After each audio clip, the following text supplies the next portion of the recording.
Hey there, squad. Just here to give you a little idea of what you're going to see here on day 3 in the Tracey Grist murder trial. This day focused heavily on recorded calls, body cam, the early police scene. Diane Restelli is back on the stand, who is Matt Restelli's mother. The main reason for her to be on the stand today was for her to verify phone calls that she made with Kate and with Tracey, and sometimes Kate and Tracey on the phone at the same time in the days following Matthew's death. And well, it's pretty telling stuff.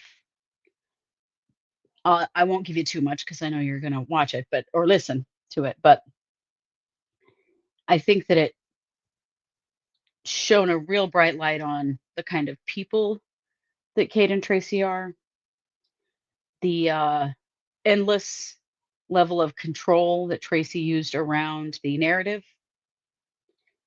the complete lack of emotion that Tracey had speaking to Matthew's mother about his death is pretty stunning. We'll also hear from Officer Anthony Neal. He was the first officer on scene. You're going to learn that there wasn't any CPR done. Matthew was laying face down when this officer arrived. He was the first responder on scene, and he started CPR. So Kevin, Kate, Tracey, none of them tried CPR. Then we see some body cam of Tracey's interview. And they also talk about the Pharoah 3D scanning technology that they use to scan the crime scene, which is very, very interesting. So stay tuned for that. I think that you'll appreciate it. There's some clarity that comes in what's being presented today.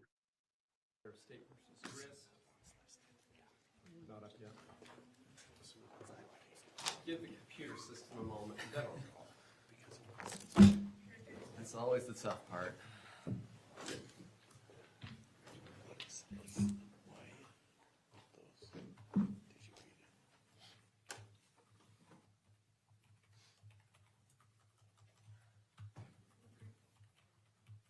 All right, so it's from the call the matter of State versus Grist, case number 241101170. I've been informed that the jury is all present, ready to go. Mr. Pomeroy, yeah, for the state, is the state ready? Good. State is ready, Judge. Mr. Pacebar, on behalf of the defense. Are you ready on behalf of the defense? Anything we need to put on the record and discuss before we bring the jury out? No, Your Honor. All right, let's bring the jury out. Get started a couple minutes early.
All rise for the jury.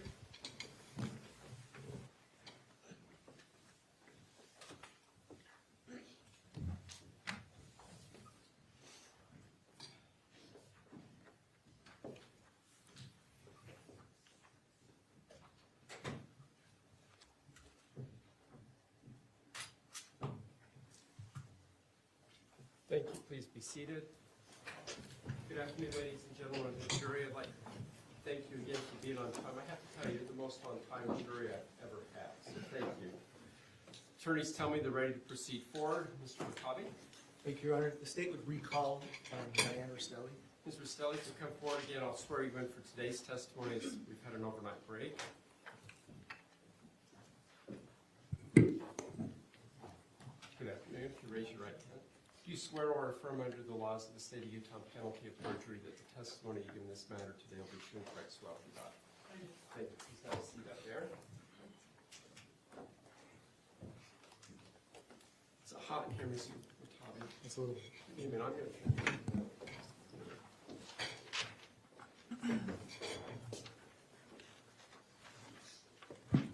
Thank you. Good afternoon, Mrs. Restelli. Good afternoon. I know yesterday we got to talk a little bit about Matt and kind of the relationships there. But do you know who Tracey Grist is? Yes, it's my son's mother-in-law. And do you see her here in the courtroom today? Yes. Can you point to her and identify something she's wearing? She's wearing kind of a dark blue dress. Okay. Well, court note for the record, she's identified defendant. So noted, thank you. When did you first meet the defendant? Pardon me? When did you first meet the defendant? Oh, probably sometime before they were married, probably, at the house. Okay. Do you recall roughly a year? It was before that, probably several years before. So 2016-ish? I know I saw her in 2016 and maybe a little bit before that. And how many times do you think you've spoken to the defendant? Maybe, if you count the telephone conversations, maybe 6 or 7. And when was the last time you saw the defendant in person? I believe it was at a Walmart in around the time of May of 2024. Okay. Was that just a random meeting? She had come in to visit her daughter, and they'd asked if I would come meet them at the store briefly and do a little shopping. Which daughter was she visiting? She was visiting Kate. Okay. So was she with Kate and Matt at that time? Yes. Okay. And when did you find out that Kate had taken the kids and left from California to Utah? It was sometime in that early week of June. I don't recall if it was, I think it was, the mother also informed me that Kate had gotten there safe and she was taking a breather. Okay, so you talked, who did you find out from? I'm not sure if I heard from Matt briefly, and then I heard also from Tracey. Okay, and do you remember what that conversation was about? It was just very brief, and I think we even had some text messages, or it might even been a text message that we had between us, that she was there and got there safe. Okay, did you ever talk to Kate about it? No, Kate had no conversations with me about it at all. And when was the last time you talked to Matthew? I talked to him about 2 hours before the murder. I think we talked about it a little yesterday, but do you remember what kind of, what was his mood at the time? His mood was fine. He was a little frustrated over something that happened at a short order food place. But he seemed fine. He had water, he had food, and he was well awake for the drive. And when did you find out that Matthew had died? I found out the following morning, sometime around maybe the 7, 8 o'clock-ish hour, and I got a phone call from Tracey. The defendant? Yes. And what did she tell you at that time? Basically asked me if I was sitting down and was my husband with me, and I said yes, and then she said, quote, "Matt is dead." And did you talk to her again after that? I was pretty much speechless. I thought it was just a dream. I mean, I didn't comprehend it at that time, and I ended the conversation and said, "I'll have to talk to you later." Okay. And did you talk to her again? Yes, we did make another phone call. And who were you with when you made the phone call? I was with Mark, my son. I asked him to come over and explain to him that Matt was dead, and I don't know any circumstances. And I asked Mark to come over. And did you record that phone call? I believe we did. Why did you record it? I didn't really think about that. I think it was more of my son's thought that we needed to know just the details and just remember the details of what had happened. Okay. And after that phone call, what day was that again? That was on a Saturday, I believe. So was it the next morning after, or do you recall what time of the day that phone call was? I think there was one, I think sometime that day, Saturday, I believe, and then we had another phone call later. Did you record that one as well? Yes, we did. Okay, I'd like to play what's been marked as State's Exhibit.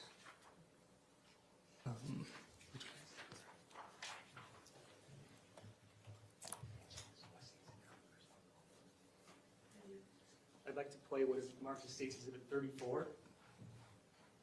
Any objection, Mr. Facebar? No. Thank you.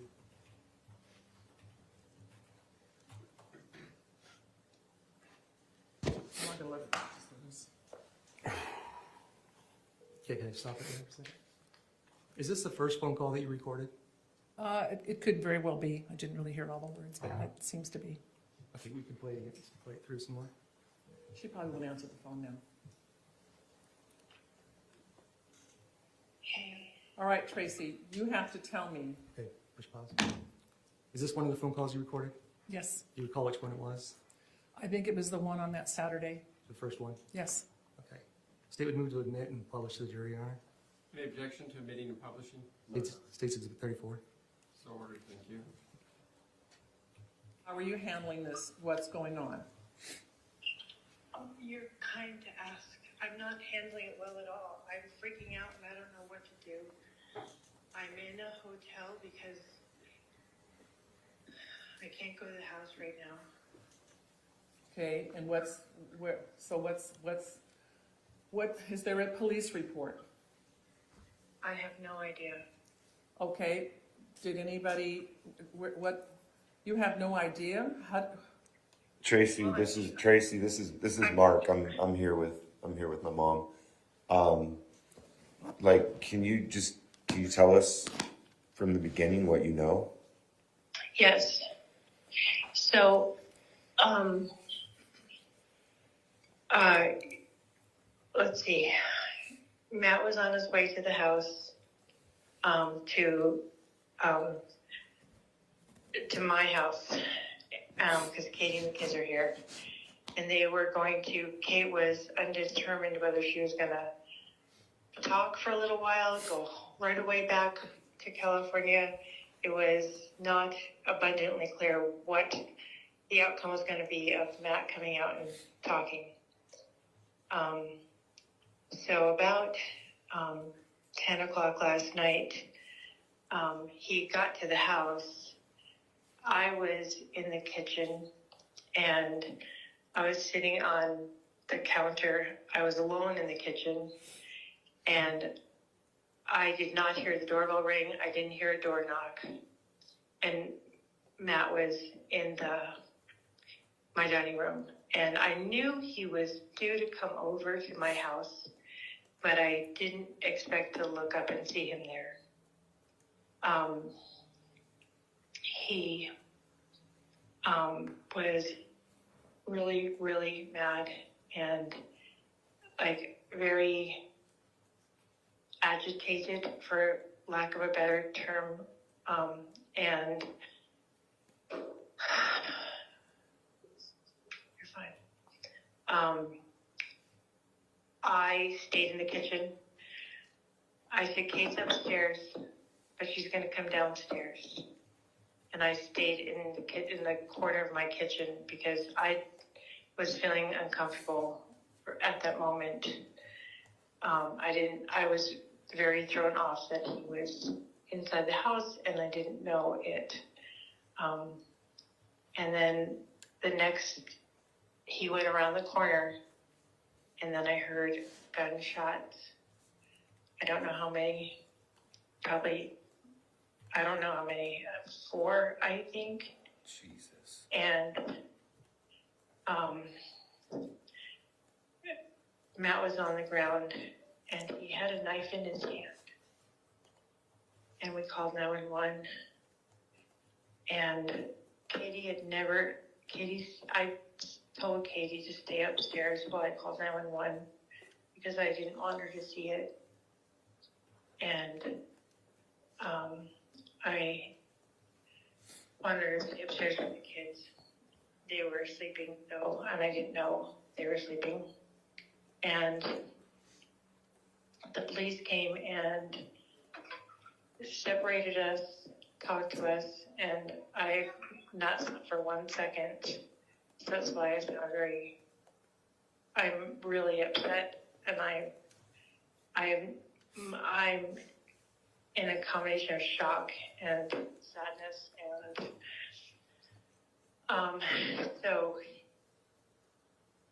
my son Kevin was taken to jail after 6 or 7 hours, and I don't know what's going to happen. Did That's with before the gunshots, did you hear an altercation? Did you hear no, screaming? Nothing. Just no. I don't. If there was noise, I didn't hear it or I don't remember it. when you saw Matt with the knife in his hand. I personally did not see him walking with the knife. I saw him on the ground. Was it like Immediately like after. a pocket knife? Was it like a It was like kitchen knife? golly, like it. Like Matt doesn't Somebody- carry a knife typically. Okay, well, I don't. I'm just wondering. I'm trying to put this together. This is mind blowing. Yes, I agree. It was. I can't think of the way to describe it. It's like a tactical knife. Did what? So the kids never woke up. The kids are still what with Kate? Where? There was me and Katie in a hotel room, Okay. and she was just trying to Google how to tell children because she hasn't told them, but she wants to be able to do it in the healthiest way, and I don't know how to do it. I don't know how to do it either. I guess my only suggestion would be to take a minute while everybody's emotional. But so do you know what where they took Matt? I do not know. I'm assuming the so you said they took Kevin to jail. Yes. I'm guessing that the house is a crime scene at the moment. Yes.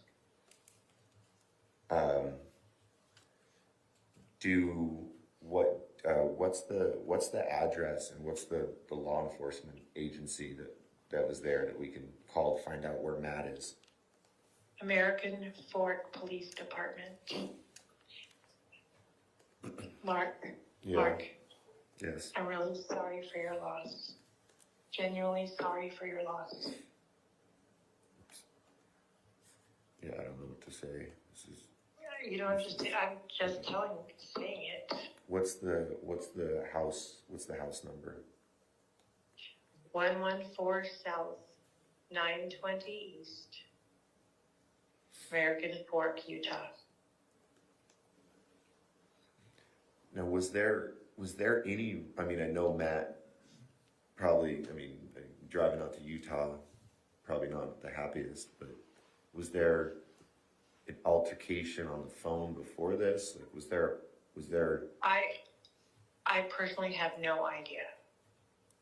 I was at work all day yesterday, and I have no idea.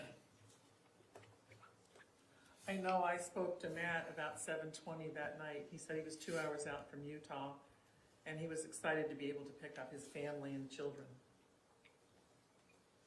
And I know I left a message a little after 10, that he arrive. So I know I had a conversation with him, and he was very calm, wanting to bring his family back. Yeah. I don't know what to say to that either. I don't know what to say. I didn't see anything myself. I saw zero. I stayed in the kitchen because I was feeling uneasy, and my reaction usually is I freeze.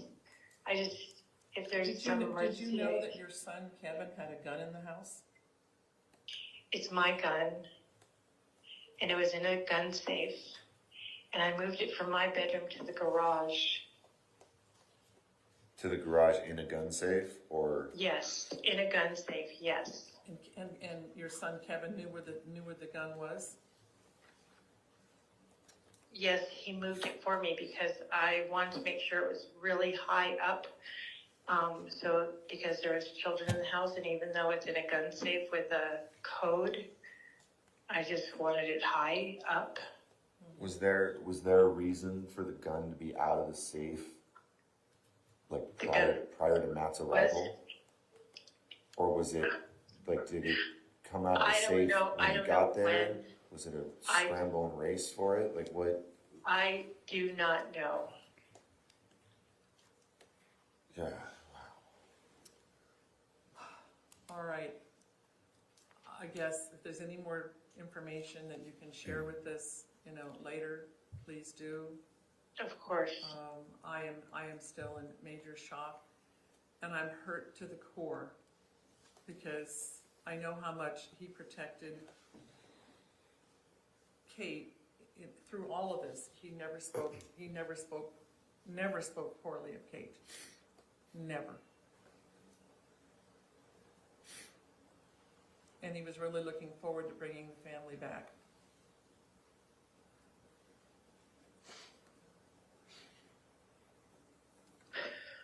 I didn't want to make this call, by the way, so I'm sorry. Nobody wants to make a call like this. All right, anything else, babe? No, I think we're Please- just gonna please have to keep get, us- we just please have to keep get us details. As to what the plans are. Hey, Lucas, I think he's at the house right now, At whose house? at Matt and Kate's house. Matt, there was a fire at Vale Lake, and they evacuated Vale Lake Campground, and Matt asked Lucas to go to the house. But I don't know if Okay. he went or not. Okay, I'm gonna have to think on that. This is I mean, this is going to crush, I this is think- going to crush I Lucas. think we need to have him come here.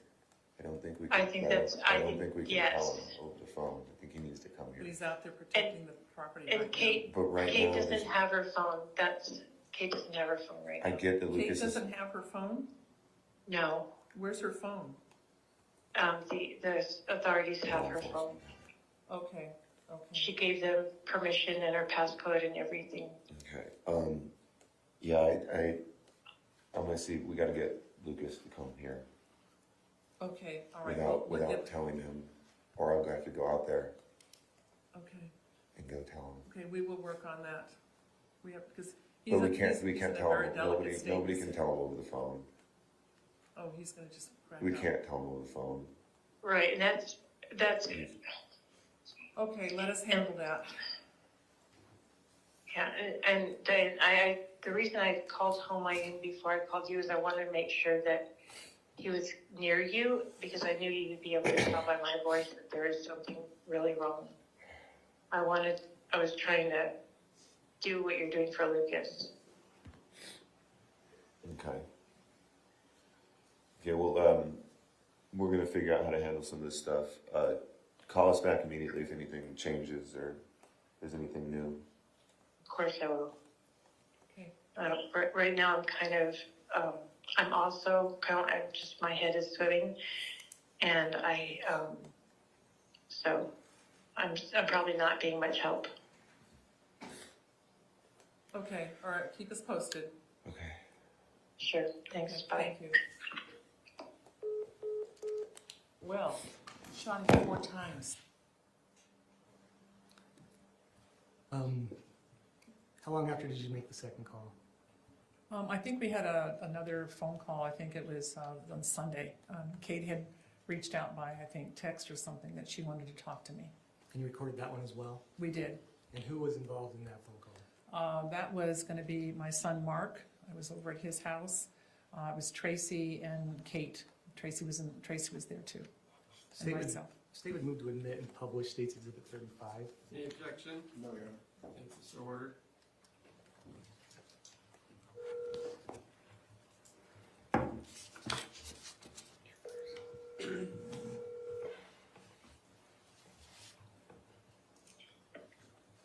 Hello? Tracy, it's Diane. Hi. Katie's downstairs and she wanted to talk to you. Okay. Let me go get her. Hang on a second. Katie, Diane just called. She's on the phone. She's coming. Okay.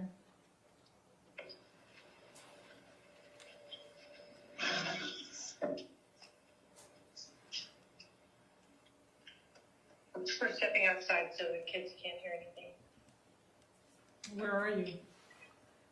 Right now on the back patio? Of your house? Yes. Hi. Hi.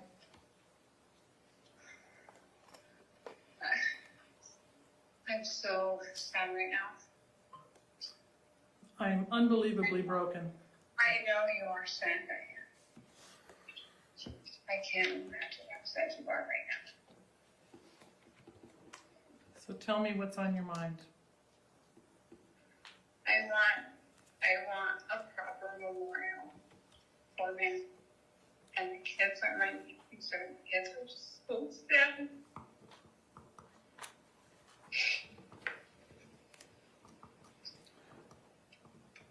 This whole thing doesn't make sense to me. I understand where it wouldn't make sense. It is so sad. I didn't want this to hang on. I wanted us happy. You know, we came there to help you. He didn't, I don't think he told you everything, Diane. And neither did you. And we were trying to keep you out of it because we had issues prior. But your mother. And we were trying to make it better on our own. And he was coming here to have a conversation. Okay? Whether he left with the kids and me or just the kids, it was all going to be a conversation. Or alone. It was all going to be a conversation. It needed to be face to face. And how come that didn't happen? I don't know. I don't know. Did he correspond with you on his drive to the house? Slightly. So you knew he was coming. And he was agitated coming. I know he was upset that he was coming. How come there was a gun that was out? I don't know. And who owns that gun? And I think, Diane, I was not downstairs. And to the best of my knowledge, that gun was in the garage. And I don't understand why that was part of the greeting for Matt coming to the house. I don't know, Diane. Honestly, I don't know. I wish I could give you more answers. After Matt was fatally shot, did anybody try to give him medical assistance in the house? Yes, Who? my mom. And what did she do? I don't know. I was upstairs. And how soon was, 911 called to help you guys? Immediately, a neighbor called. And so how would the neighbor know that Matt was fatally shot? They heard gunshots. My mom couldn't find her phone. I still don't understand why there was a gun that was present in all of this. and why your brother has, I don't know. why your brother had to be, I don't know. and why your brother had to be the go-between. I don't know.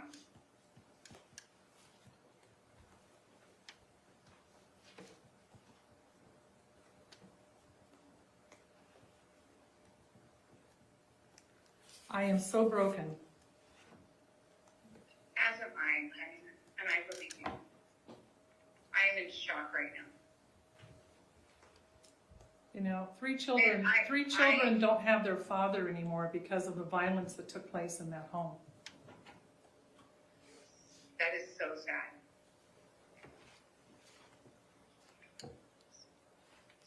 How come Kevin didn't call 911? How come Kevin I didn't don't, call? I don't know, Diane. Did you talk to Lucas? I did, and he is absolutely saddened to his core in this event, as we all are. Where is I still don't, he's with family. I still don't understand why a gun was brought to this discussion. When you knew, when you knew he was coming, you knew he was coming, and whose gun is it, and how did your brother get access to it? And who else knew he had a gun that he was going to use in this fight? No one, I don't know. I don't know, Diane. And what did your brother say happened? What did he tell you? I haven't talked to him. I don't know. And you don't know what he shared with even your mom? I have no idea. Kevin hasn't talked to my mom. You do know that this is totally out of character for violence to occur like this. I don't think that's true.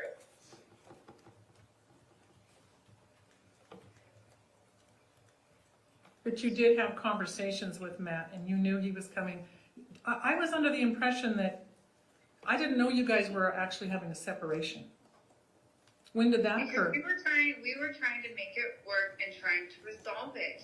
But I didn't know the word separation. I didn't know the word separation was in the midst. That you guys needed time off, and the way you left with me, you were going to go be with your family for a while and have a little vacation. And that's what it was. And that's what it was. Coming out to have a conversation to figure out if that's what we wanted to proceed forward. So really, it really was a vacation for you to come out. And I understood too.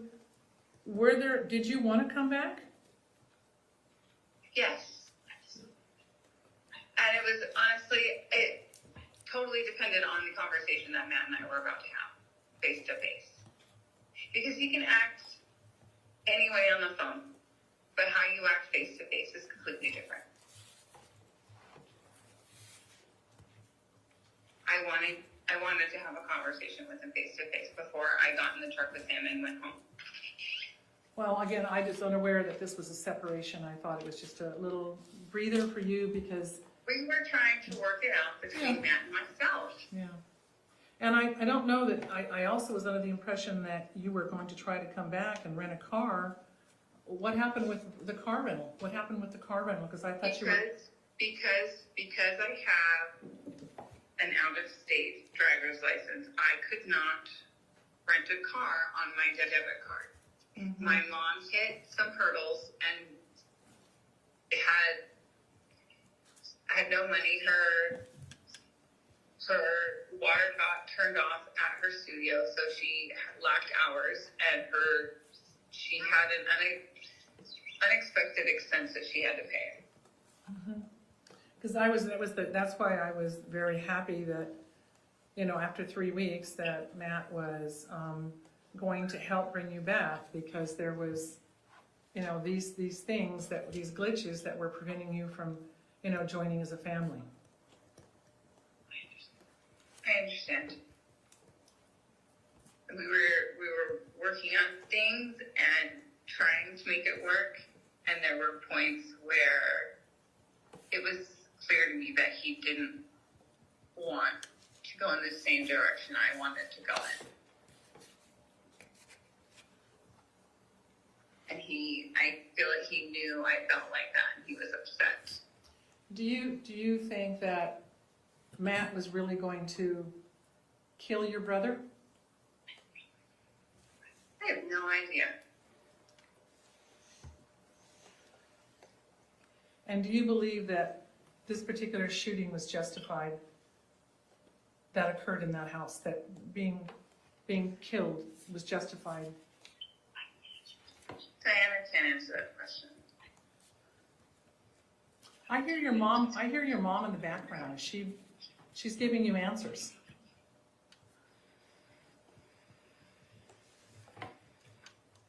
I was hoping that you were speaking This from your... is all still under investigation. I was Diana. hoping that you were speaking from your heart.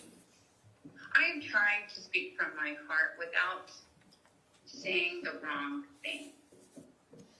And and also I read in a brief article that showed up that your brother was found with drugs. Did you know he was on drugs? No, I had no idea he was on drugs. Not a clue he was on drugs. And that was an information that your mother didn't share with you either, with him living How or would being she know? around that home? How would she know? She doesn't know. She's over 18. Why would she be checking his drawers? He acts completely normal. Well, and I'm still questioning, why was there a gun in the house? With children in that house, It why was was... in the garage, Diane. But it wasn't in the garage when the shooting took place. The shooting did I not was take... gonna say if it was The shooting The didn't shooting, take, I the don't- shooting didn't take Diane. place in the garage, it took place in the house. in the hallway. I understand. I know, but this was, I- to me, somebody brought that gun out of the garage. I was not downstairs. I do not know what happened, okay? I cannot give you any answers, Diane.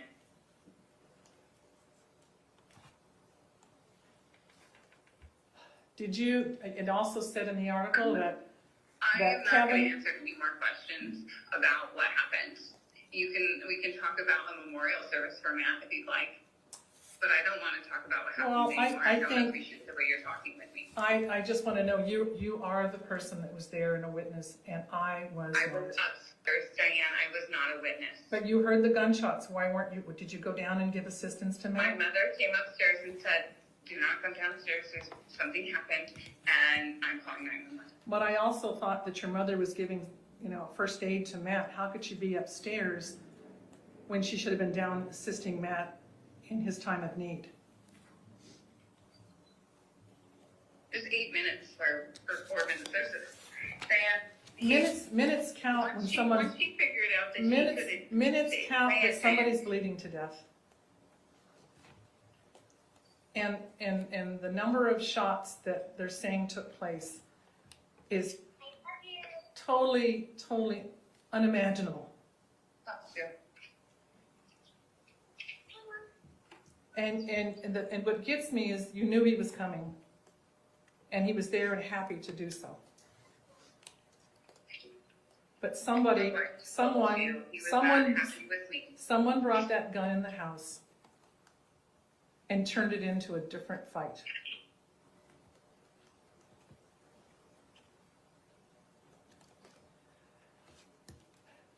As far as a memorial service for Matt, you're the one that has the married woman, you're the wife, you have all the cards in your hand for that event.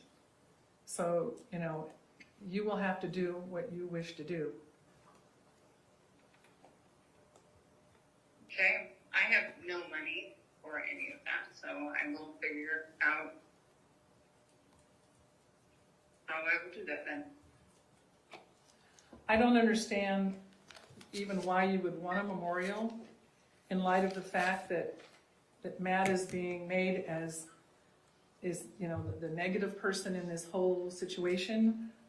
I don't see where all of a sudden you want to have a memorial, something, positive for him, when this whole thing came down to, quote, a separation and all the other things you're saying, I don't know where this part's coming from.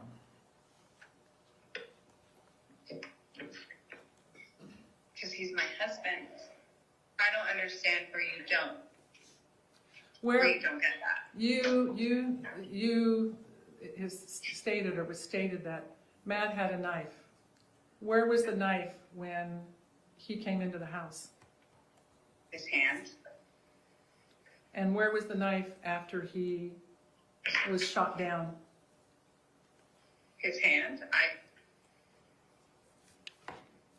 And you know, I don't know, Diane. It was the most traumatic thing walking past his body. Okay, I didn't want to look. How could the knife be in his hand if she's providing life-saving care? And again, The Tracey, layout of the house.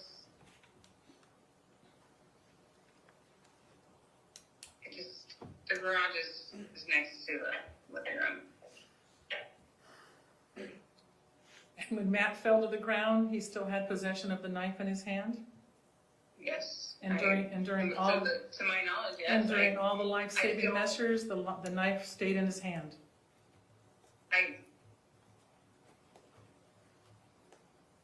I don't know.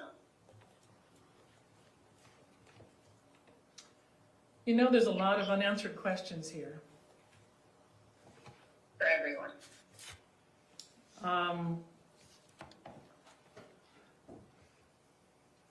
I am absolutely stunned that a family, you know, can have such violence take place.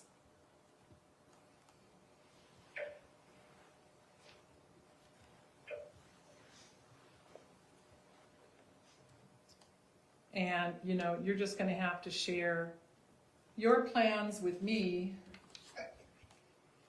because I am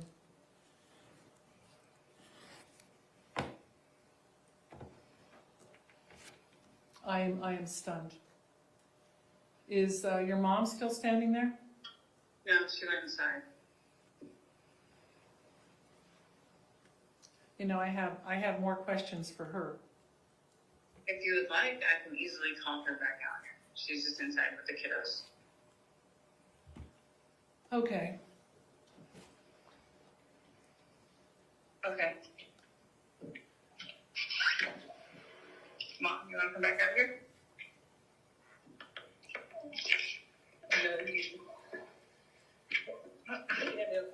Yeah, it'll be fine. Do you want him? Hi. You know, Tracey, I'm still concerned as to, you know, the fact that Matt was shot multiple times. And when were you able to give life-saving measures to Matt?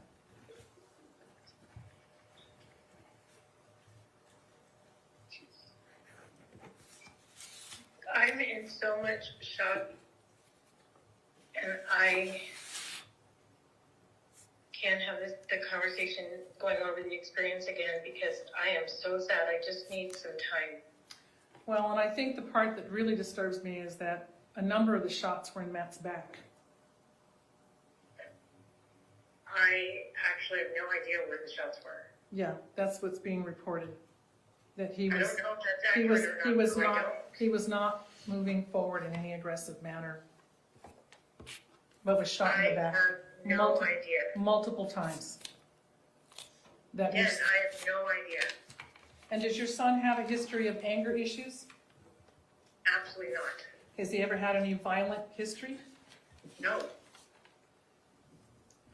And you do know they're saying that Matt was found face down Yes.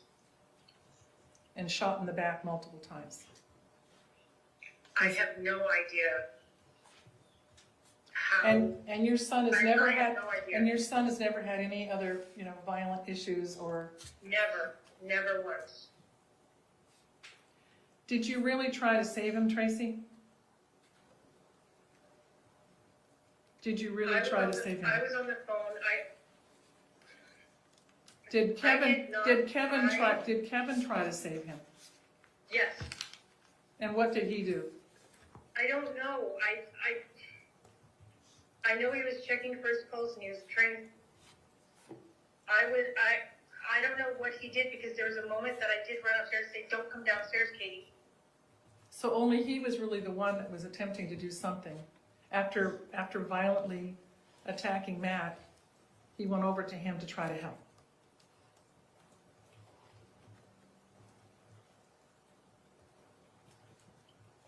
So you were not initially there to help as much as to tell Katie not to come downstairs to assist with Matt, with multiple puncture wounds in his body. I want to help you right now understand, but I don't think I can.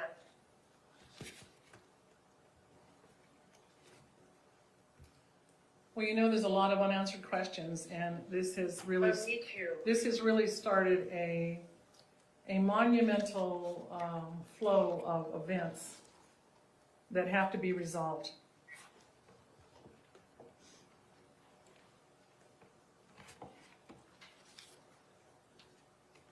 And I thought that they had found him, that he was face down during all of this. And how were you able to give CPR to rescue him if he wasn't face up?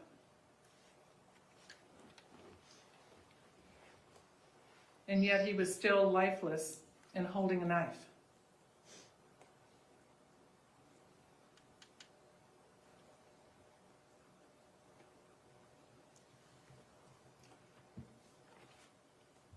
This is a horrific situation, and I am heartbroken to the core over this violent attack. I am literally nonviolent in every respect. Well, I didn't say you were. I just said I am heartbroken. I'm heartbroken over this violent attack that occurred in the house. I didn't say you were violent.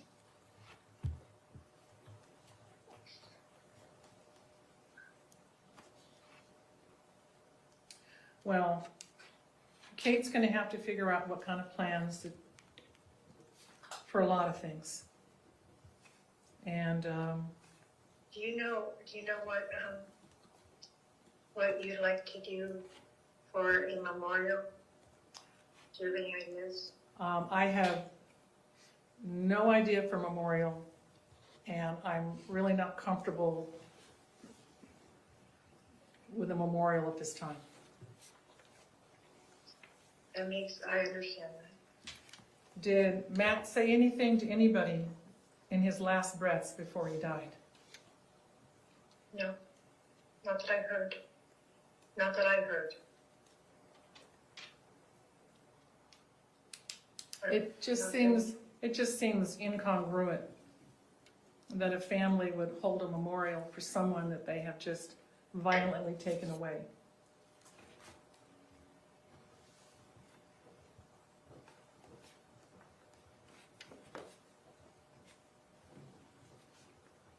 I'm so confused by what you just said. So I No, don't I'm just saying understand. that a family that's just taken someone's life now wants to plan a memorial.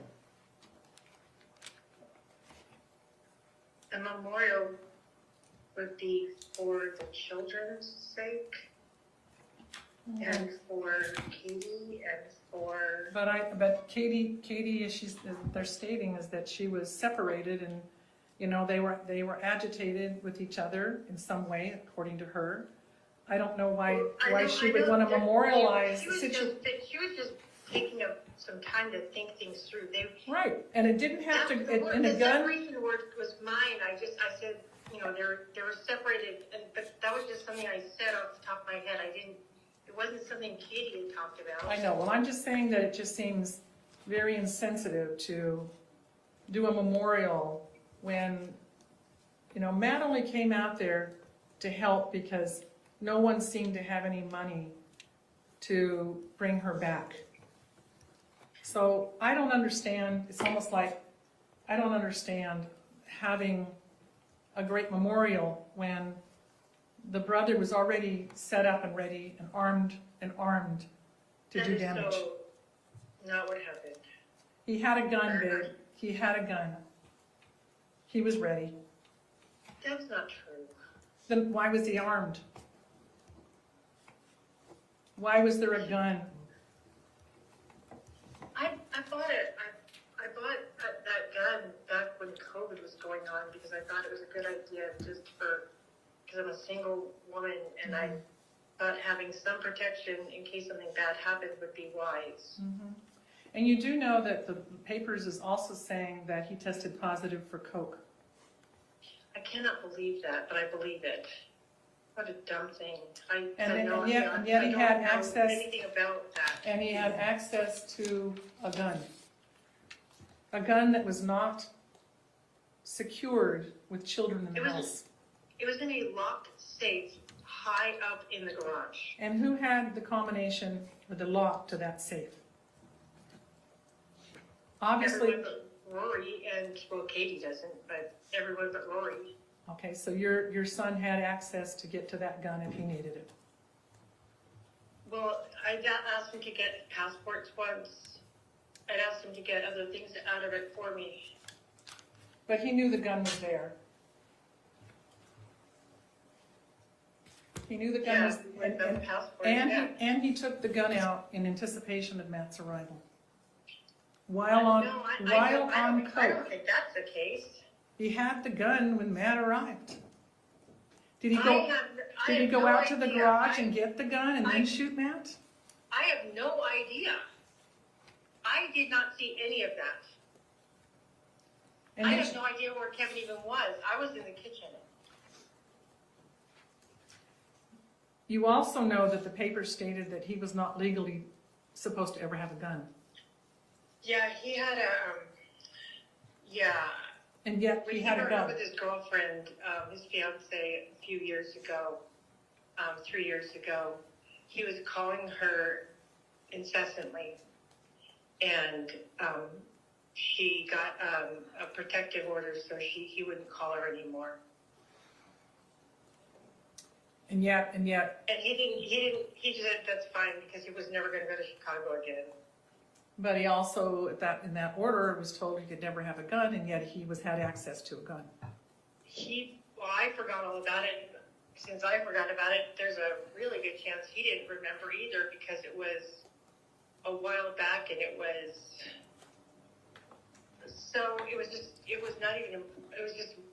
I forgot. And I don't understand why Kevin was so upset when Matt arrived that he was prepared for a fight. What happened in the dialogue between the family and setting the situation up for Kevin to be anticipating trouble? I don't have any idea what was in Matt's head or Kevin's head. I don't know what you're talking about. But obviously Kevin was aware of some kind of relationship with what was going on with, Kate and Matt, that he was privileged to some kind of dialogue You're wanting answers I don't have. between all of you, okay? You're wanting answers I don't have. But why would he bring a gun to the fight when he knew nothing about what was going on between Matt and Kate? You're asking me something I have no way of answering. Somebody knows the answer to that, because there's no way that someone would have that much anger in their heart to come Kevin prepared. is the most sweet, kind, peaceful, gentle soul. Timmy and Jacob and Kevin are the sweetest boys. They're so gentle and so kind and so sweet. But yet you just told me that he had a protective order against him because of some relationship issues with one of his Because fiancés. his heart was broken and he kept trying to call her incessantly to talk with her. Was he on coke how long has he been on coke? I had no idea he's ever even done that. It seems I to had me, zero, I had zero idea. it seems to me there was some discussion and sharing from your daughter that there was problems at home with him. My son? Mm-hmm. Well, when he broke up when his girlfriend broke up with him after being engaged, he was really, really sad, and he was just sad, and he was getting things back together and trying to. He's been working, and he's good. Well, not good in the fact that he shot Matt, killed him, including shooting him in the back. I don't interpret that the same way you do. And especially being positive for coke and, you know, coming to a battle with a gun. He intended and was potentially going to do serious harm. In your mind, do you really think this was Kevin trying to have self-defense? In my mind, my son was only being protective and loving and kind to the people in my home. And why didn't That's the only way I know my son to why be. didn't someone just open the door and say, hey, glad you're here, would you like a sparkling soda, come on in, we'll talk about it, we'd like to help as much as we can. Why didn't it end up that way with a positive reading? Matt didn't ring the doorbell or knock. Well, he also knows that sometimes it wakes up the children. I know that happens. You know? I mean, that's not at all unusual. I walk into my son's Well, house. he could have texted Katie. I think he was in a lot of dialogue, and we knew he was only 2 No, hours he out. could have texted Katie that I'm here. I think there's more. I think that she knew he was coming and arriving in a matter of minutes, and Kevin was waiting. That is, He was waiting. You had Kevin in there being the go-between. you are filling in blanks with things in your mind that we don't have the answers to. Not you, not me, not Katie. Well, I know Matt did notify Kate multiple times. He spoke to me that night. I know the time frame, and he was keeping correspondence with everyone. People knew he was arriving. Yes. And all this business of do you ring the doorbell and knock on the door, you knew he was coming. I think the family has a lot of explaining to do. I think that this, you know, is a very serious event in our lives. And did anybody in your family tell Matt not to come? I didn't tell him not to come. I have no idea what anyone else did. Because I was under the impression she wanted to come home but had no means to do it. I was under the impression that you had to pay for Pop's registration for his truck, and that you couldn't Any part of rent, his rent. and you couldn't rent a car for Kate to come home. And I also heard that the issue of something about she couldn't rent a car, so she couldn't come home last Friday. So again, everybody wanted her to have the opportunity to go home, but then when he got there, everybody was waiting for him to do something different. And this is the part that disturbs me, that if it was this volatile and that Kevin was on edge, that someone should have called and said, please tell Matt to wait a little longer. Things aren't right. And nobody, I don't know if anybody reached out to Matt and shared that. Did Kate even tell him not to come? I have no idea. Because this whole thing seems like a setup.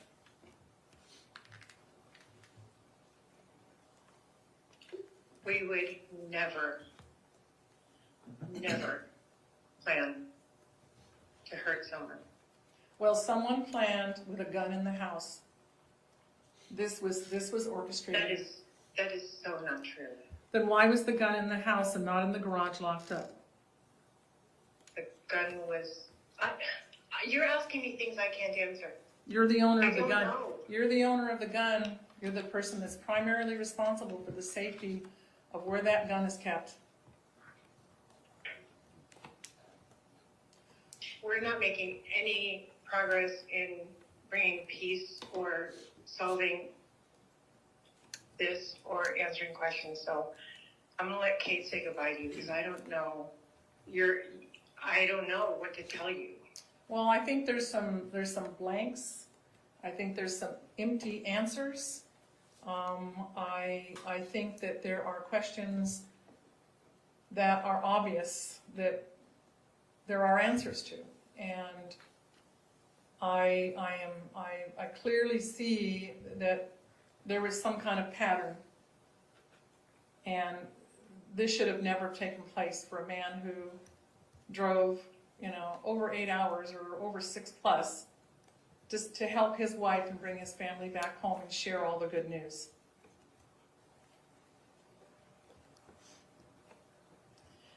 And I think some soul searching has to take place amongst, what really went on and why it happened and why the violence took place in that house.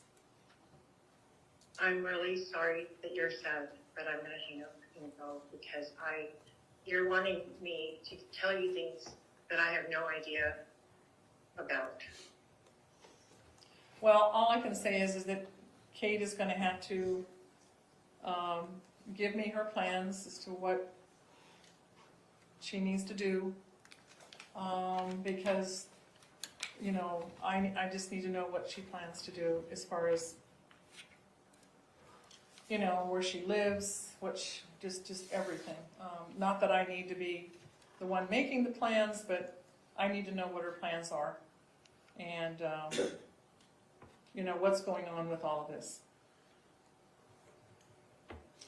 All right, well, listen, tell Kate I am also sorry for the loss. I am brokenhearted that the children will never have their father ever give them the guidance and assistance that they need throughout their lives. And this ought to really hit to the core of the family members involved. And, Kate needs to share with me, what are the plans as to where she's going to live. I'll let her know that you brought that up and all. And you do know there's live animals on the property. Yeah, my sister was going to go figure something out with them. And why is she allowed on the property? Why is she allowed on the property? My sister? Yeah. Because she stayed there in her trailer. But she left, and with no word, they all disappeared the day that Kate disappeared. So you're telling me that this was an amicable leaving? Yes, And that all of your as far as I family, know. and that all of your family ghosted Matt and not sharing with him what happened to his family that day they all disappeared. I'm so confused. So I know that my sister was going to be there when you guys were in Vegas. No, but she left. Right. Because She you left guys because were in Vegas. no, she would have stayed if we were in Vegas, but she left, and she also left when Kate left. And every single one of them would not answer the phone and tell Matt that Kate was okay and that she was going to her mom's. Everyone I don't think ghosted my Matt. sister even knew. Everyone ghosted Matt. My sister didn't even know. They didn't return any phone calls to Matt. None.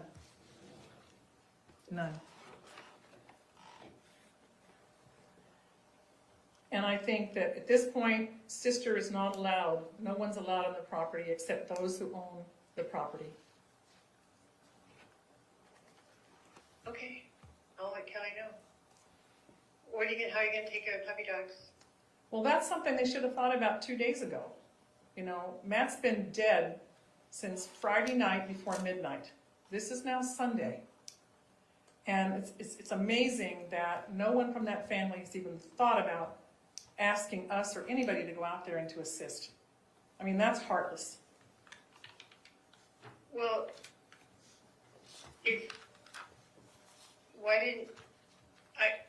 I don't even know what to say to that. Well, this is all part of when you take someone's life and don't realize all the consequences. I've got to go.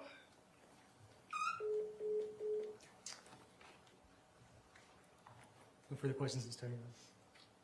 Cross?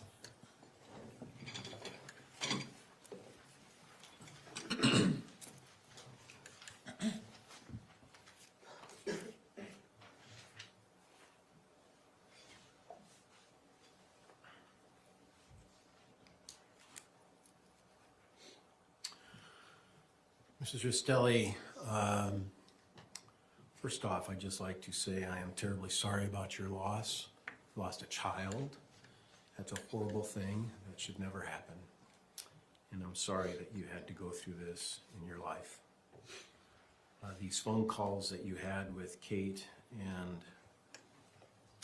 Tracey were trying to get some answers, right? Information, yes. Yeah. And you got some information, but not much from Kate or Tracey. Is that accurate? I would say just there was gaps. And There were gaps, yes. gaps. Right?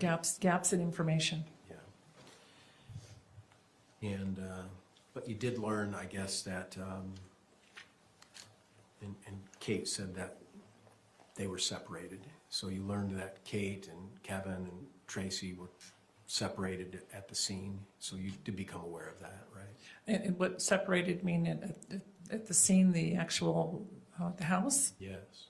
That Kate told you that we were separated, and she said it on the phone call. Do you recall that? Mean separated in space or separated in a relationship?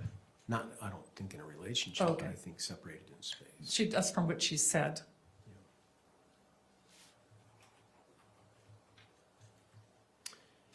In that first phone call, you also found out that Tracey and Kate and the kids were in a hotel because they weren't able to return Yes, home because it was a crime scene. yes.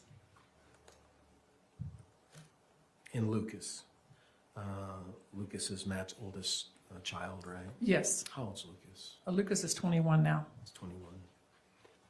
So he was 19 or 18 when this happened. approximately, yes. And so that was tragic for him to go through this as well. Absolutely.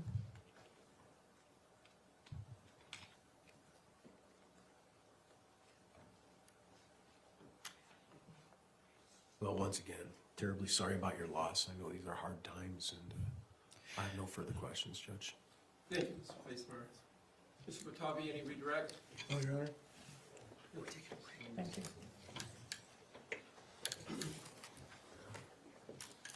You ready for your next witness, Mr. Watabe? You need a short break. Maybe just take a 5-minute break or Let's take a short break. All rise for the jury.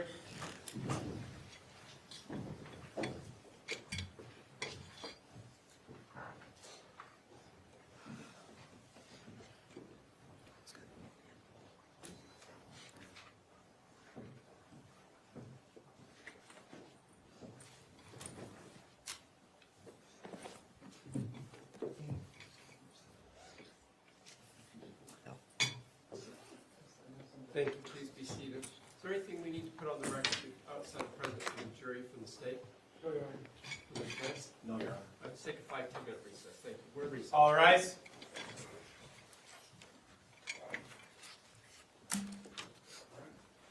Thank you.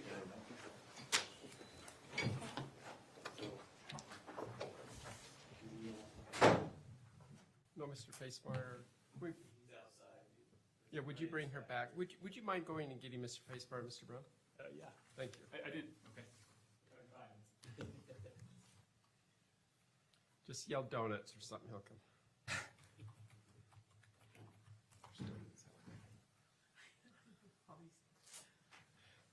They had donuts in the workspace. That's why that popped to mind. All right, let's bring in the jury.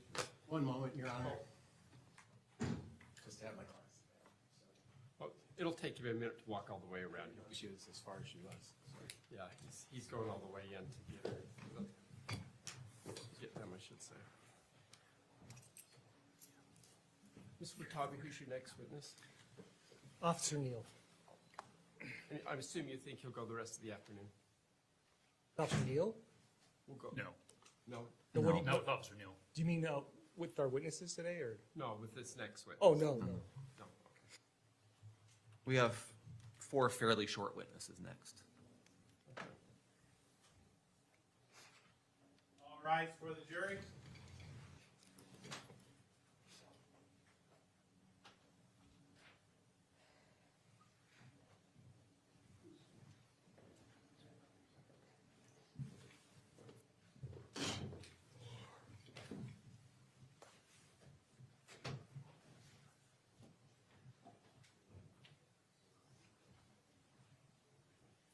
Thank you. Please be seated.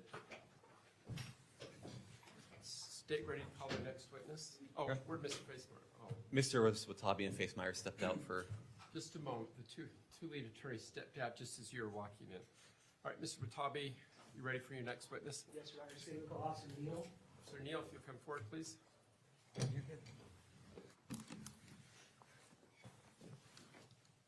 you raise your right hand, please. Do you swear or affirm under the laws of the state of Utah, penalty of perjury, that the testimony given this matter today will be true and correct, so help you God? I do. Thank you. Please have a seat.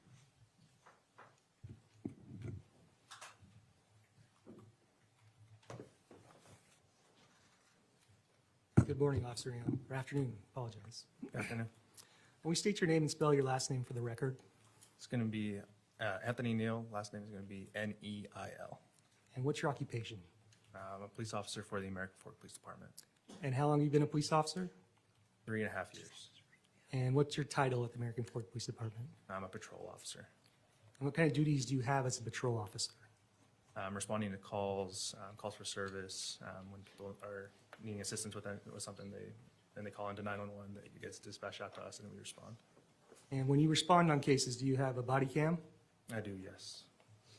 Did you get a call on the night of July 12, 2024? I did, yes. And where were you dispatched to? To a residence in American Fork. It was an apartment complex on the east end of town. And who did you respond with? Officer Guerra and Officer Laycock. Were you the first people to arrive on scene? We were, yes. All three of us arrived at approximately the same time. And what did you see when you arrived? There's a truck parked outside of the reported residence with hazards on. There's a cardboard underneath it. We arrived towards the front of the house. Officer Guerra went to the front door, and then I positioned myself out of the front window of the house to where I could see inside of the house. At some point did you go in the residence? I did, yes. And how many people had gone into the residence before you? Only Officer Guerra had gone in before I entered. How soon before you did he go in? Seconds. And then what happened after you went in the house?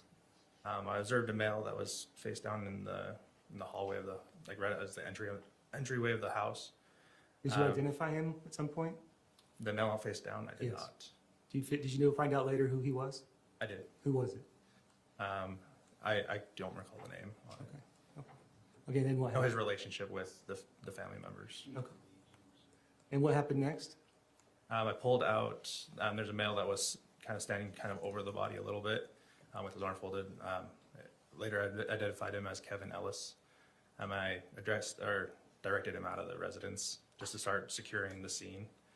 So I pulled him out of the house and I exited with him. And what happened after that? We exited the house, we went into the front yard of the residence, and as I was talking with Kevin, I observed that a female was outside of the front door of the residence. I had called her over towards me, later identified her as Tracey Grist. And then, so at that point, who else was outside? At that time, it was me, Kevin, and Tracey. Okay, and what happened after that? I asked if who the person was that was face down in the entryway. She said that it was Tracey stated that it was her daughter's husband. I asked where her daughter was located. She said that she was upstairs. I asked if she had the firearm because we had reported of shots fired. She said that she didn't have the firearm, and so I asked who had the firearm, where Kevin said that he had it. Okay, and what did you do after that? At that point, I separated Tracey from Kevin. I directed Kevin towards the front of the truck to sit down, and then Tracey towards the back of the truck also to sit down. Did you search Kevin at that point? Shortly after, I did search Kevin's person. In his right pocket, he stated that he had his holster, and I identified that it was there. It was an empty holster. Left it on his person, and then continued searching him. Nothing else of note was found. And then what happened? After searching Kevin, went over to Tracey, performed a search on her to see if there was any weapons. No weapons were found on Tracey's person. And at some point, did anybody else come out of the house? After that, another female was at the front door, escorted by Officer Laycock. I directed her, because she initially started walking towards Tracey, and my goal was to keep everybody separated. So I directed Kathryn to a position in the yard, away from Tracey and away from Kevin. So the third person was Kathryn. Correct. Do you know her last name?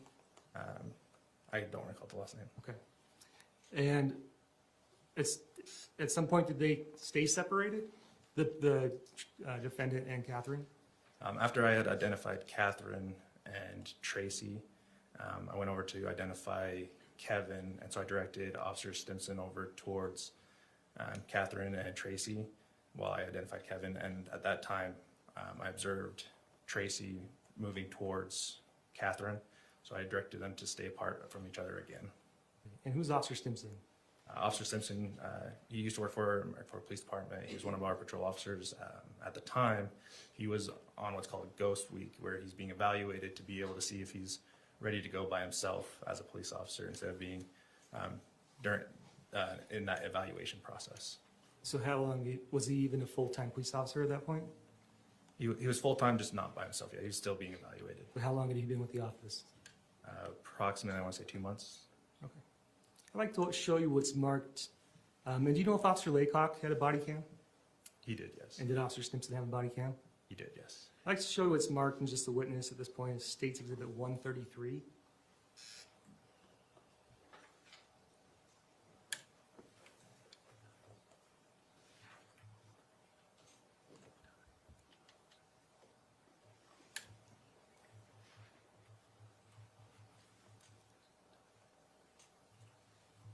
Okay, do you recognize what this is? Does it appear to be a body cam? It does, yes. Is it similar to the one that you're issued? Yes. If I told you this was Officer Laycock's body cam, would you recognize it at some point? At some point, I possibly would, because I saw it multiple times while we were there. State would move to admit and publish State's Exhibit 133. Any objection? No, Your Honor. So ordered, thank you.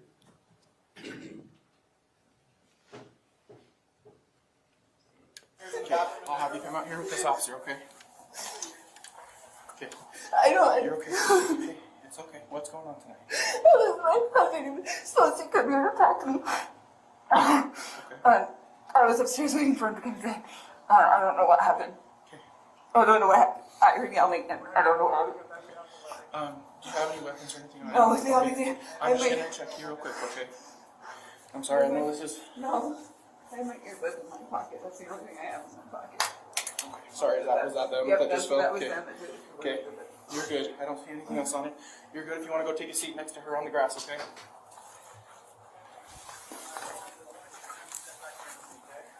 I searched her for weapons. She's good. And who's that officer that Officer Laycock's body cam picks up in the camera? That is me. Okay, what have you just done in the video? So Tracey, again, she was walking Kathryn was walking towards Tracey, and that's when I directed her to a separate spot of the yard away from Tracey. Okay, now I'd like to show you what's marked as State's Exhibit 134. You recognize what this is? This is another body cam. You know whose it is? Right now, I do not. If I told you it was Officer Stimson's, would you believe that? Yes. Okay, can you see yourself in the video? Yes. Where are you? I'm sitting directly next to Tracey. Okay, State would move to admit and publish State's Exhibit 134. Any objection? No, Your Honor. Thank you.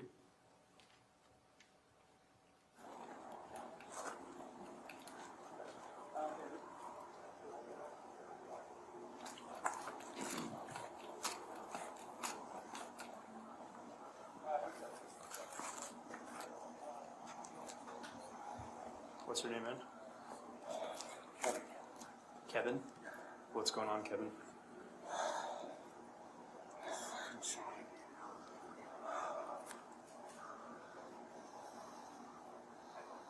Is this your home? This is where I live. Is where you live? Okay. Alright, man, I'm gonna get some information from you. Am I just hanging out with those two? Yep.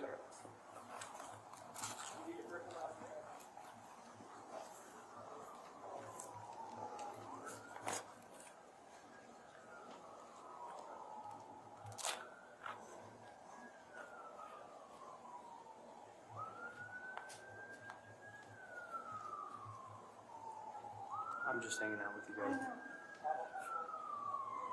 Can you what? hold my daughter? Yeah. You can, yeah. Were you separated by officers? What? Did the officers separate you two? Yeah, I think so. Okay. I don't know. Okay. If you would like to sit next to your daughter, you're I welcome want to to. talk to her. No, that's okay. Neil, are they okay sitting next to each other? Oh, okay, never mind. I'm sorry. Oh, can I I'm sorry. Can I just hold her hand? I do need you to be separated. Fine, fine. But that was my bad. If you want to pick up your phone and come back over here to where you were, that would be great. That's okay. We're gonna go through an interview process. We typically will keep all parties separate. You'll stay right here with me. I'll just have you just stay separated for right now. Kevin, I have no idea what to do, so don't say anything, please, because I don't know what. Okay. Hi. This is a hard situation. So we really need you to be patient so we don't have to move you guys around, okay? Hi. All right? Uh-huh. Huh? Yeah. Yes.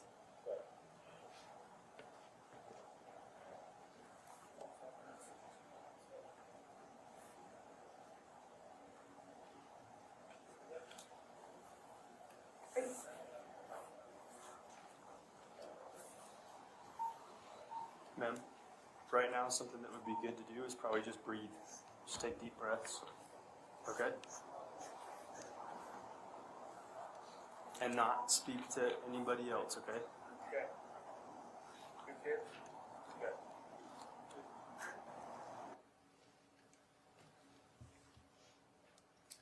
Do you know what was going on when Tracey, the defendant, said, "I don't know what's going on, so don't say anything"? At that point in time, I told her that she needed to be off of her phone. She was on the phone with who she stated was a friend attorney. I said, just at this point in time, I just need people off their phones. And that's when I started walking over towards, this was right after I identified Tracey. I started walking over towards Kevin to have Officer Simpson hang out with them so I could identify Kevin. And then that's when she had yelled it out over to him. I could show you what's been marked as State's Exhibit 49. Do you recognize what that is? So that is the entranceway into the residence. And do you know what the photograph is from? It's from my body cam. Okay, does it fairly accurately represent what you look like at your body cam? It does. Is this, and at what point is this, what point of your body cam is this? Is this the first time you entered the residence? Yes, it is. And that's what it looked like when you walked in? Yes. And what do you observe in the photograph? Right in the entranceway, there was some sandals that were right there. I noticed that as soon as you came in, there was a hallway directly in front of me, and then kind of like a living room, and then the entranceway wrapped around into where it's like a kitchen on the right side. Did you notice anything later that evening if those sandals had been moved? I don't recall. Okay, State would move to admit and publish State's Exhibit 49. Any objection? No. Thank you.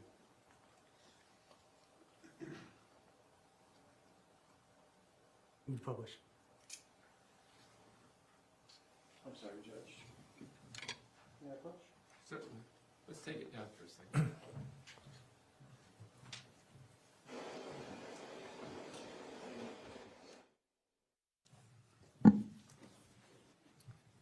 Sorry, to get republished. And just to clarify, you were the second person to go in, seconds after Officer Guerra, is that correct? That is correct, yes. Great. Now I'd like to show you what's marked as State's Exhibit 48. Recognize what that is? That is also my body cam. That is when we made contact, or when Officer Guerra made contact at the front door, and where I had positioned myself prior to us making contact. And you can see the date and time up in the corner. Correct, yes. Was that an accurate date and time That is accurate. of that incident? Yes. And how soon on scene was that when you arrived? From this point? Within seconds of us arriving.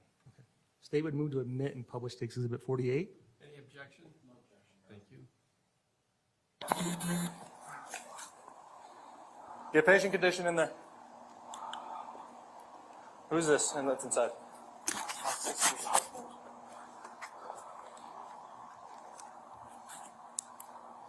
Hey, get a pulse.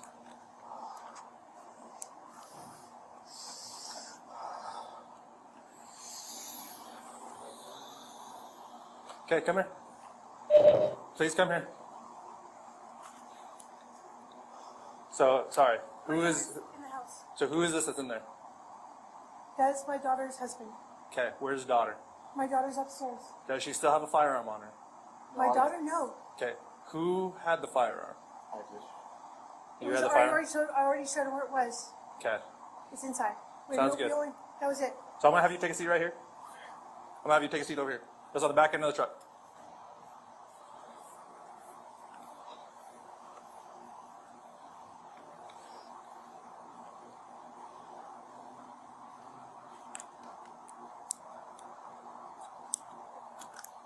Do we need to get a hold of one?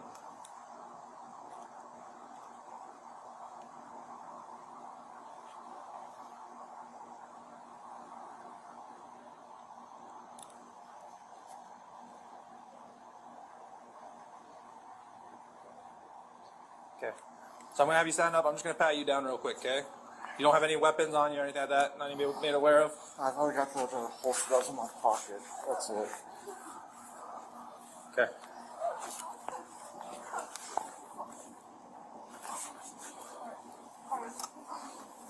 Okay, take a seat. Ma'am, I'm gonna have you stand up. I'm just gonna pat you down for weapons. Yeah. Anything I need to be made aware of? Anything that'll poke and or stab me? No. Okay.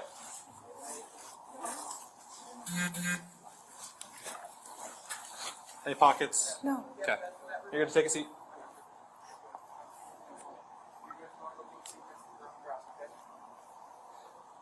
So, ma'am, I apologize. I'm actually gonna have you sit back here with me, okay? You were searched her? Okay. I'm gonna have you just take a seat right here. There's those for you. Till we kind of go through an interview process, I'm just gonna kind of keep you guys separate, okay? What's your name? My name is Kathryn. Kathryn? Okay, Kathryn. I'm gonna ask for some information from you, if that's okay, okay? Yes.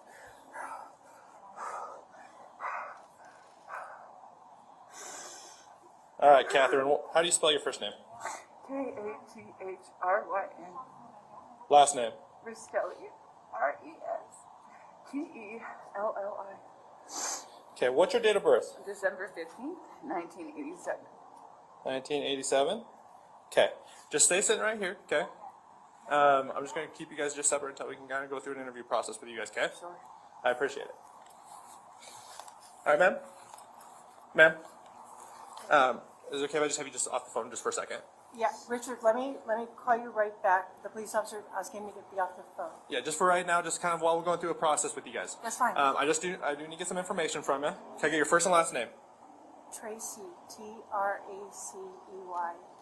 Last name? Grist, Grist. ST? Does this look correct? Yes. Okay, what's your date of birth? 5/28/65. Okay. Yeah, just for right now, I'm just going to be asking you just to stay off your phone, okay? I was calling my friend who's an attorney because I'm worried about my son. Okay. Whose son? Is this son over It's here? my son. Okay. You guys will be more than welcome to give them a call. This is like a friend attorney or? Yes. Okay. Just give us a second, then I'll let you make a phone call if that's okay. Yes. Okay. I'm not saying that you guys won't be able to make phone calls. Yeah. Just for right now, okay? Okay. All right, man. I'm gonna get some information from you. You mind just hanging out with those two for a second? Let me get your first and last name. Kevin. Kevin. Grist, is it? Ellis. ELLIS. Oh, sorry, what was that? ELLIS. ELLIS? Yes. Okay, and what's your date of birth? 11/13/90. Okay, does this look correct? Yes. Okay. Do we need to notify 1J? Or 5J1? You want me to make the call? You got it? Okay.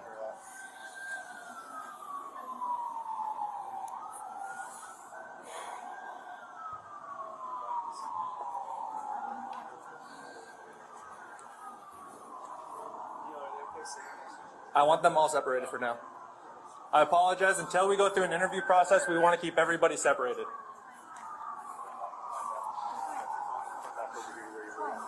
Sorry, just until we gotta go through an interview process, we typically will keep all parties separated. He'll stay right here with me, and I'll just have you just stay separated for right now. And then, I have no idea what to do, so don't say anything. Hey, we need people not to talk to each other right now, okay? I know this is a hard situation, but we really need to be patient so we don't have to move you guys around, okay? All right? Huh? Good.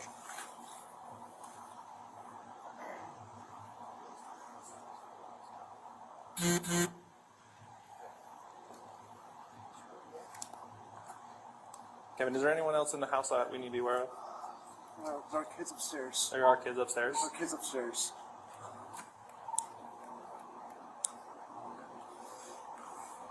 How old are they? Young.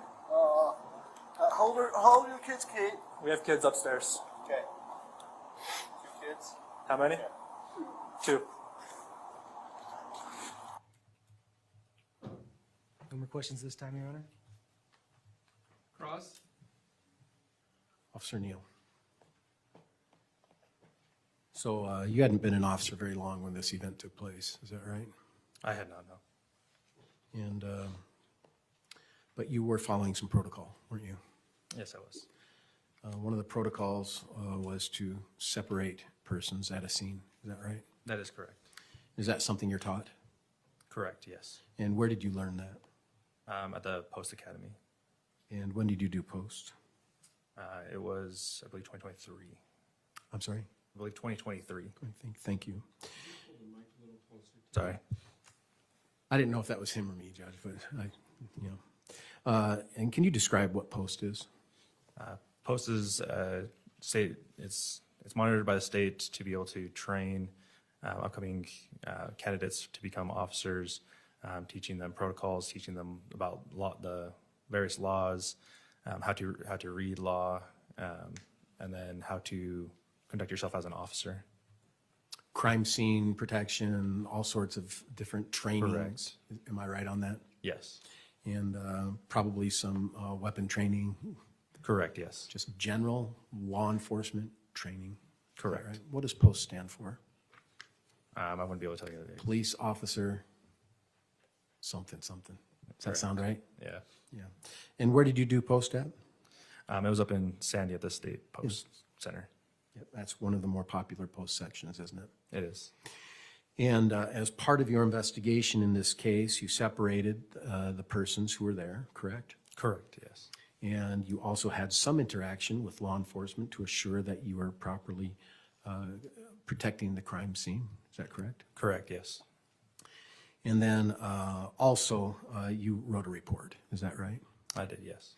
And have you had an opportunity to review your report? Not today, no. Did you do it in the past few days in preparation for today's trial? I did, yes. Okay. And in your report, do you recall when you completed your report? Like the time? Yeah. I don't recall the exact time. Did you do it on a different day? Did you do it on that shift? Do you recall when you did that? I wouldn't be able to tell you the exact time, like the exact day or time. Do you have your report on you? I do not. May I approach a witness, Your Honor? Yes. Officer Neal, I provided you a digital copy of your report. Did you have a chance to see that? I did, yes. And did that refresh your memory as it relates to when you drafted your report on this case? Yes. And approximately when did you do that? It was later that night. It was Or early in the morning. like 3 a.m. Correct. And so it wasn't that many hours after you were at the crime scene when you did your report. Is that accurate to say? That is correct. And is there a reason why you do reports near in time to an event that takes place? It's to try and make sure that we remember it as much as possible. Are you trained in post to do that? Yes. And are you explained why you should do it as soon as possible? Also correct, yes. And what is the reason they say you should write your reports as soon as possible? Just because the longer you go in between, you may forget details. So the longer time spans, the less you remember. The shorter time spans, the more you remember about an event. Correct. On this particular event, you had yourself, Officer Laycock, Officer Stimson, and Officer Guerrera, correct? That is correct.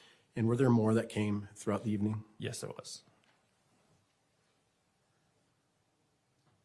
And on still shot 49, could we pull up 49? I think that's the right one.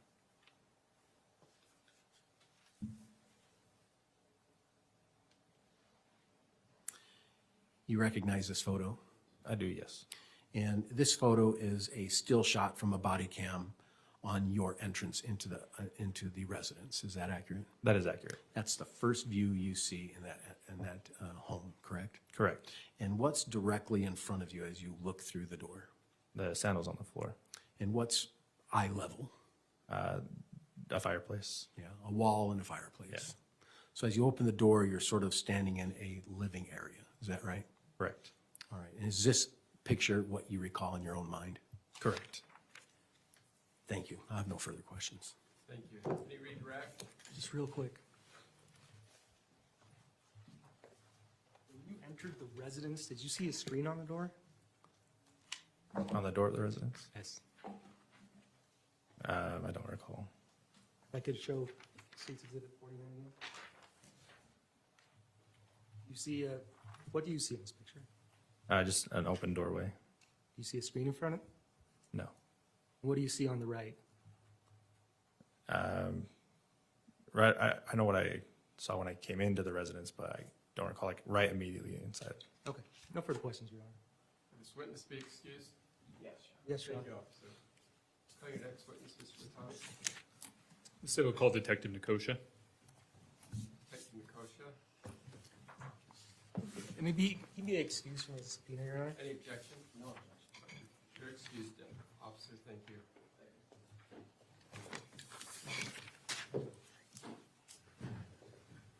Switch. You know what? It's just showing the video, right? Officer Nicosia, if you come forward, I'll swear you in. Raise your right hand. You swear or affirm under the laws of the state of Utah penalty of perjury that the testimony given this matter today will be true and correct, so help you God? Yes. Thank you. Please have a seat up there. Be a water bottle if you need it. Give the attorneys just a moment. We're having a quick conference and we'll get started on it. Detective Nicosia, would you please state your full name and spell your last? Wyatt Nicosia, Nicosia. And Detective Nicosia, where are you currently employed? With the American Fork Police Department. And how long have you been with them? About 7.5-ish years. How long have you been a detective? About 2 years. In order to become an officer, did you go through post? Yes. And when did you do that? Probably 7 years ago. Yeah, 7-ish years ago.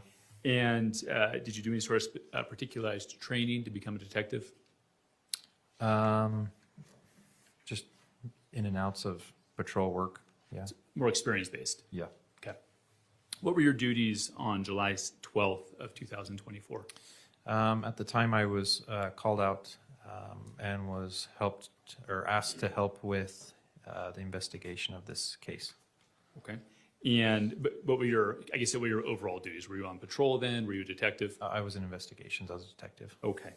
And what were you asked to do when you were called out on this case? I was told that an individual is going to be coming to the police department, and I was asked to interview that individual.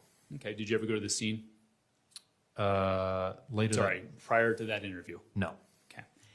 And who did you meet with on the evening of the 12th? His name was Mr. Kevin Ellis. And did you conduct an interview with him? Yes. Did you record that interview with your body cam? Yes.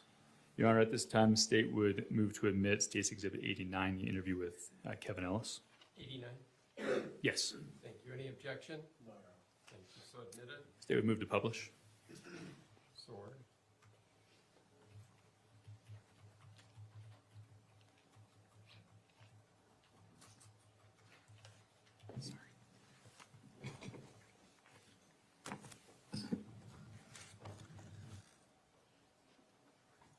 If we could pause that there for a second. I said the evening of the 12th. It looks like it might have been the early morning hours of the 13th. Is that? Yeah, it looks from like the timestamp, it was, just past midnight. Okay. And who's that individual in front of you?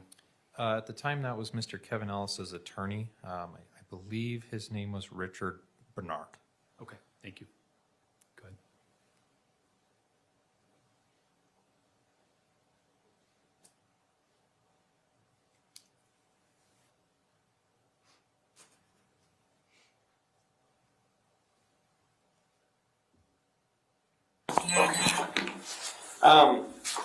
So we're just trying to figure out, obviously, what happened. I haven't been to the scene or anything, and just kind of wanted to get your side of the story and better help explain that.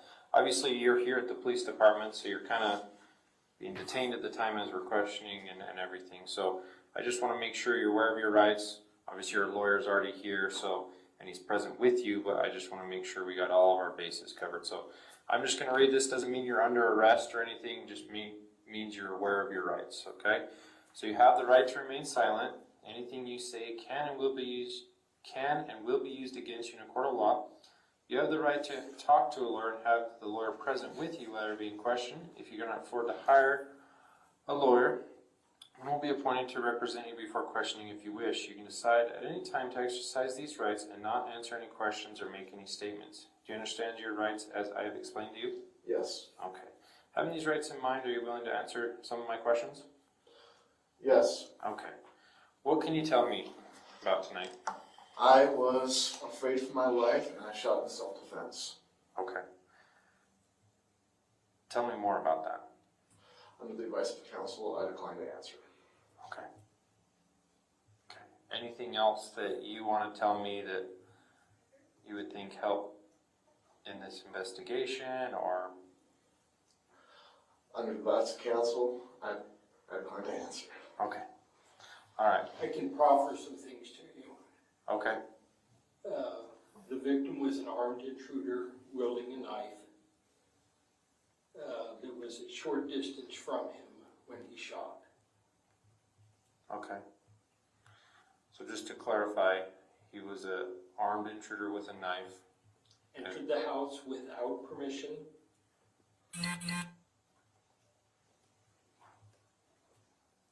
Took him and Tracey by surprise. Was clearly agitated.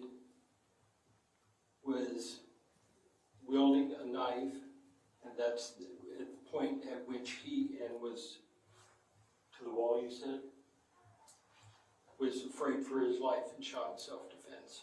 Okay. And so who is, maybe some background to this, not about what happened, but who is this gentleman to you? It's his sister's husband. Okay. They have been, he and she live in California. They're having marital difficulty.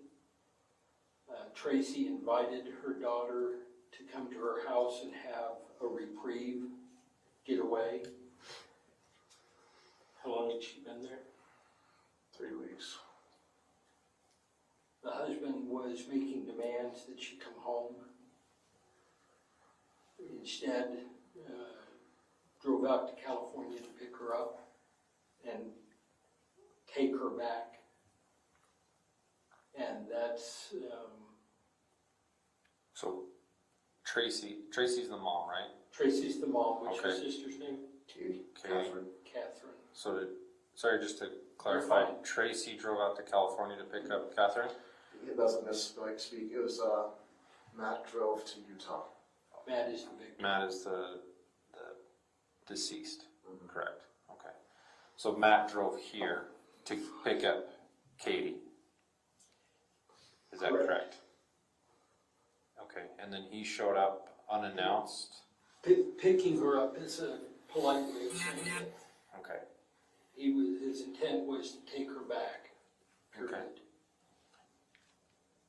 And he showed up, entered without knocking, without ringing the doorbell, had never been to the house before, and so was essentially an armed intruder at that point. okay. And then did he have, when he entered the home, did he have the knife in hand, or did he pull the knife out when he was in the home? Go ahead and answer that. Under the advice. No, go ahead and you can answer. Okay. I didn't see him pull it out, so I'm assuming he had it in hand. Okay. Do you know what type of knife it was or anything like that? Okay. No idea. But you knew, is it Mike? Matt. Matt. Sorry, there's so many names. I'm not good with names. It's late at night. That's all right. You would be fine. Maybe at pool. I'll give you in 5 minutes. Yeah. Matt, and you knew what Matt looked like because it was obviously your sister's husband. No, Okay. many years. Okay. Okay. But again, emphasize, he entered the home unannounced in an agitated state, wielding a weapon. Okay. And can you describe the agitated state? How was he acting? Under the advice of counsel, I declined to answer. Okay. All right. Just give me 1 second. I'm gonna go take 2, take 3. Takes as long as you need. Okay. I'm gonna go. We know you have a job to do. We want to help you do it and preserve his rights as well. Okay. Okay. Give me a second. Thank you. Detective Nicosia, I think when we started that, it was about 12:08 in the morning. Do you remember what time Kevin arrived to the police station? I couldn't recall that. I know when he did arrive, we put him in the interview room, and then his attorney showed up shortly after, and then met with Kevin. But I couldn't give you an exact time on what time he arrived. You know approximately how long he met with Kevin prior to you interviewing him? I couldn't even. And that's, if you can't, you can't. Yeah, I couldn't give you a time on that. Sorry.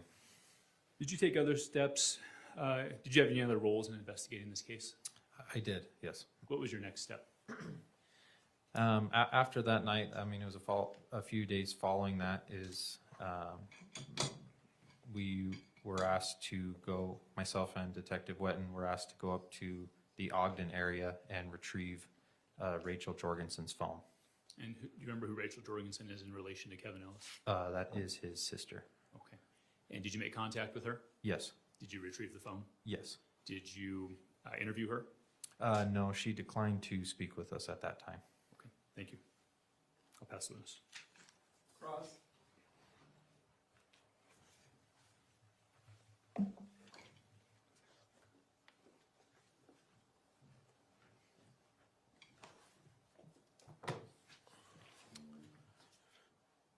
Just to be clear, Officer Nicosia. Okay. When we saw the body cam just a moment ago, you were following the attorney, Richard Bernard, correct? That is correct. So had Mr. Bernard already met with Kevin at that point in time? I don't recall if he, I believe so, he had met with her, or sorry, him. But I don't know why or who he was talking to from there. Okay. And so you read him his Miranda rights? Correct. Is that something you learned at post? Yes. And as part of post, did you also learn how to interview persons?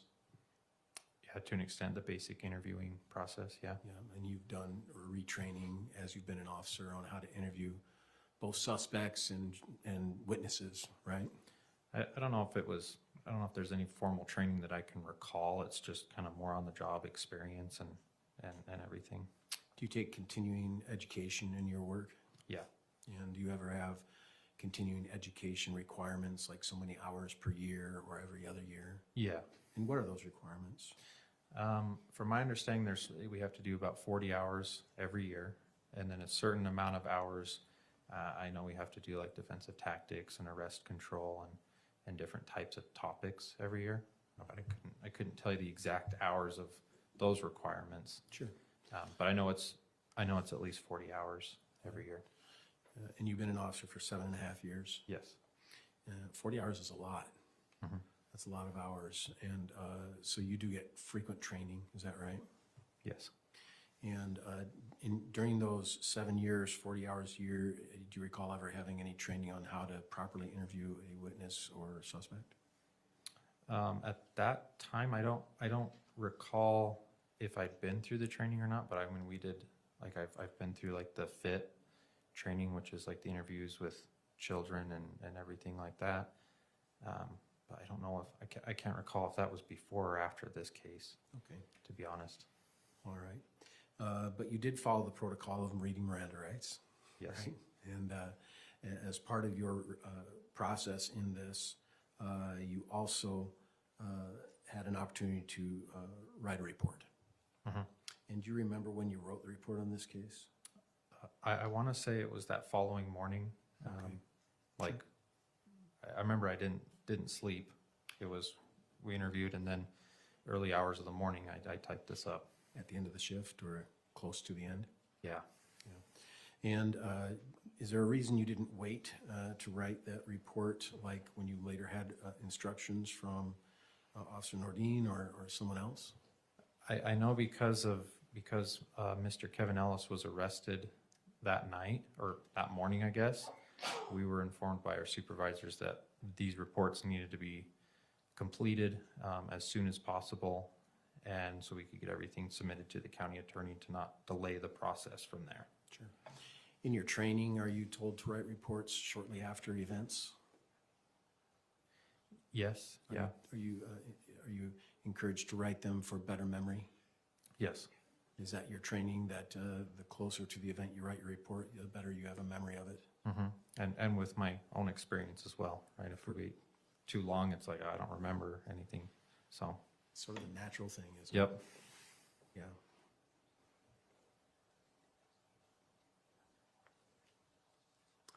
And you obtained some while later a phone record of a family member of the involved parties of this case, right? That is correct, yeah.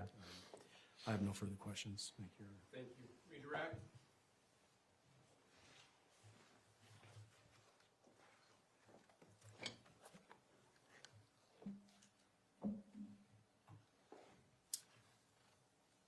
There you are. Thank you. Could this officer be excused? Please, and if you could be released from subpoena. No, thank you, officer. You're free to go. Thank you. Next, Mr. Brown.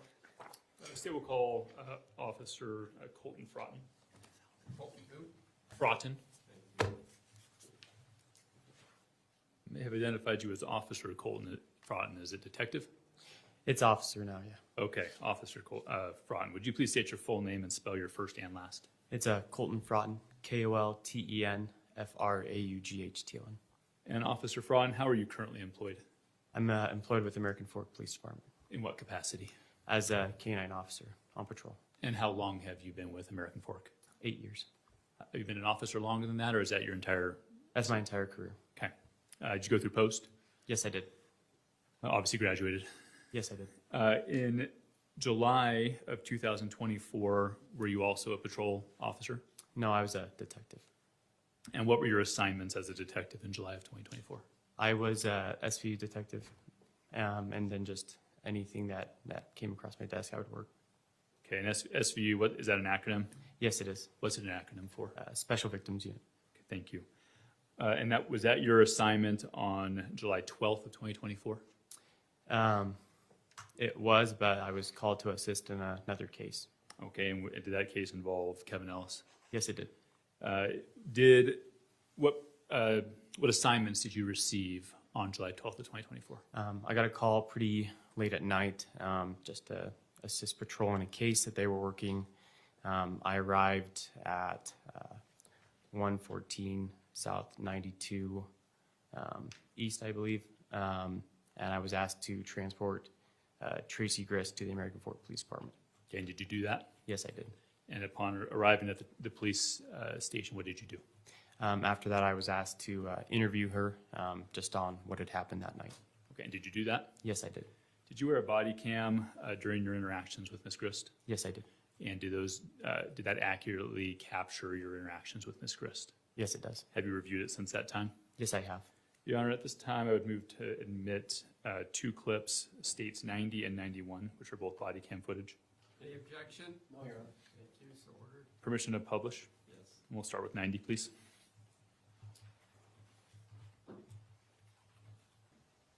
My supervisor did tell me just for the meantime, did want us to take your phone just for right now. So again, we'll get it back once we're done, if you need to make a phone call, so we'll give it to you. So I know that you had mentioned that you may want to talk to a lawyer friend that you have. So let me just give you your rights again. Doesn't mean you're in trouble. Doesn't mean you're under arrest. Okay.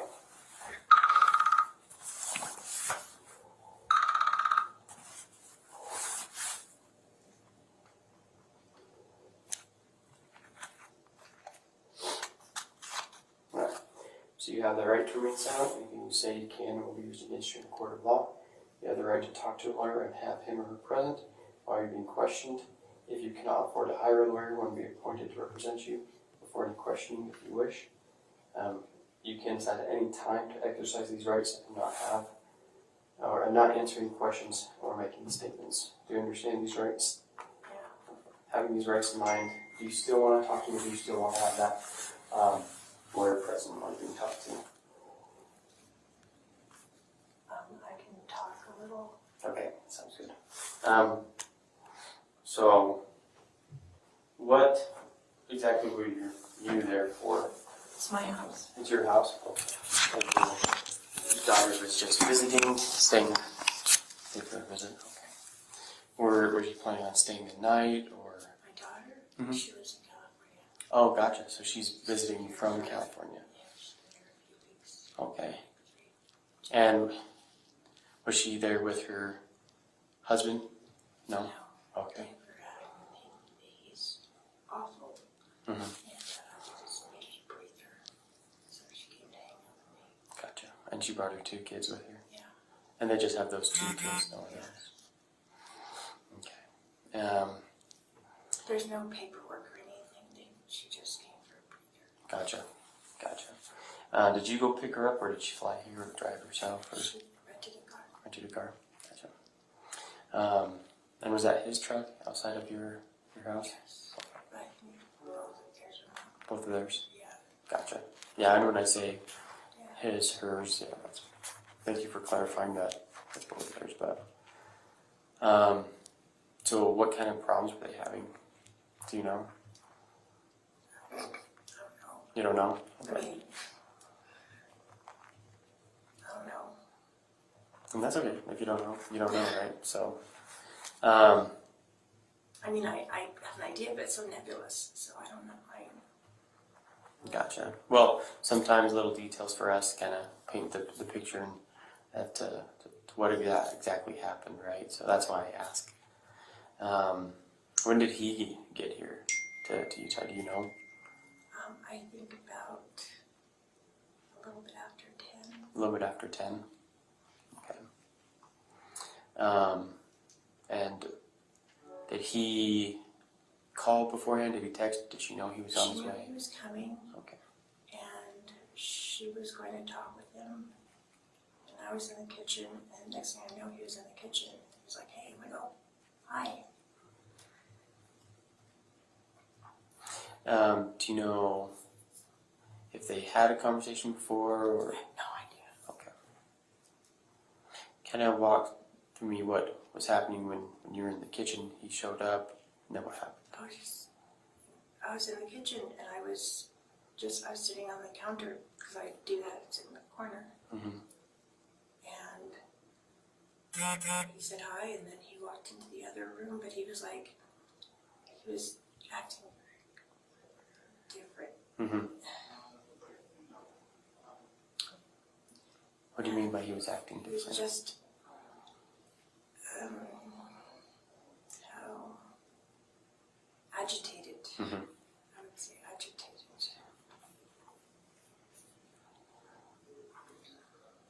What happened after that, after he walked away? He walked away. Mm-hmm. He said, "Is Katie upstairs?" And I said, "Yeah, she'll come down." That's the last. I heard gunshots. What I know are gunshots now. Mm-hmm. I've never heard a gun fired. Except for I guess something happened. Okay. And what were you doing when you heard the gunshots? Just sitting on the counter. Just in the same spot when you walked in? Yeah. Okay. Well, what did you do after you heard the gunshots? I ran into the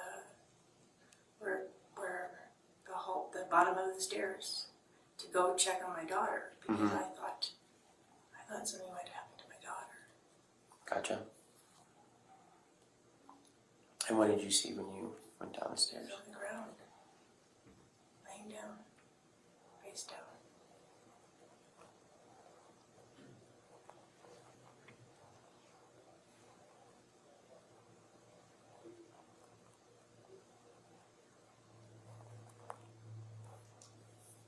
And then what happened? I called 911. Mm-hmm.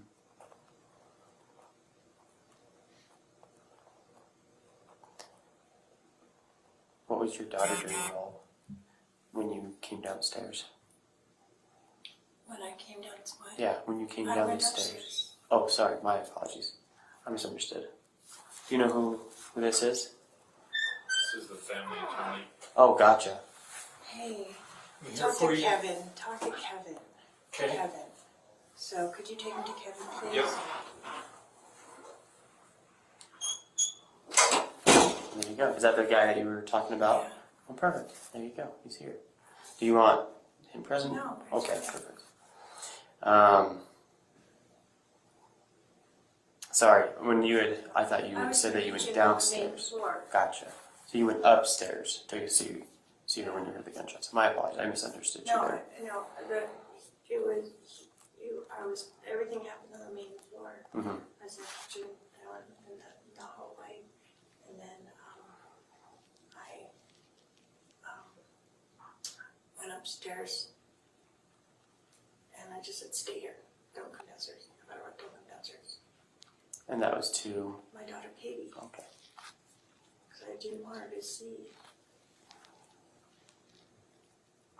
Okay, I'm gonna just, because obviously I was confused somewhere, so I'm just gonna back up a little bit.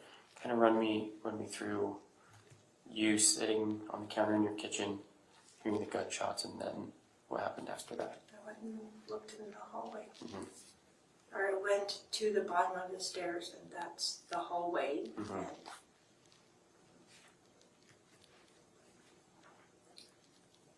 I don't know what else happened. So after you went to the bottom of the stairs, then you went upstairs and Yeah, and I told your daughter. she said, "What happened?" I said, "Just here.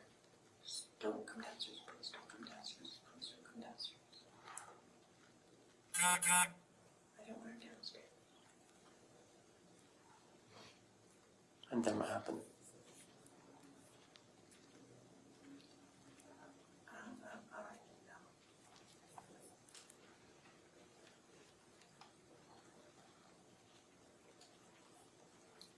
All right.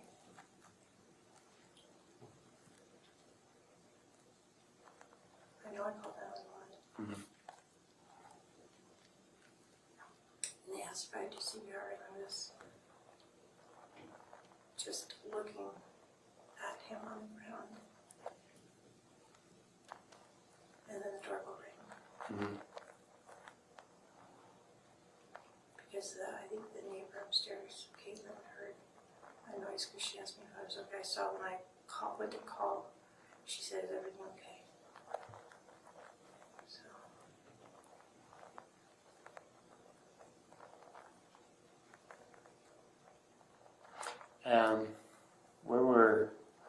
And what's your daughter's name? Sorry, I don't want to keep referring to her as your daughter. Katie. Okay. And you probably mentioned that, but I heard Caitlin and I didn't want to get confused. Where were Caitlin's kids at when this happened? Sleeping? Okay. And that's on the upstairs level? Okay. Where was Kevin at when this was going on? I have no idea.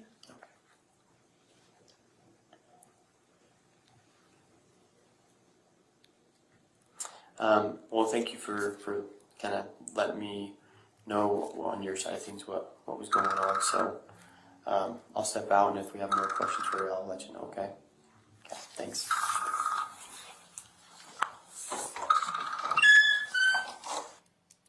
Did you end up having more questions for her?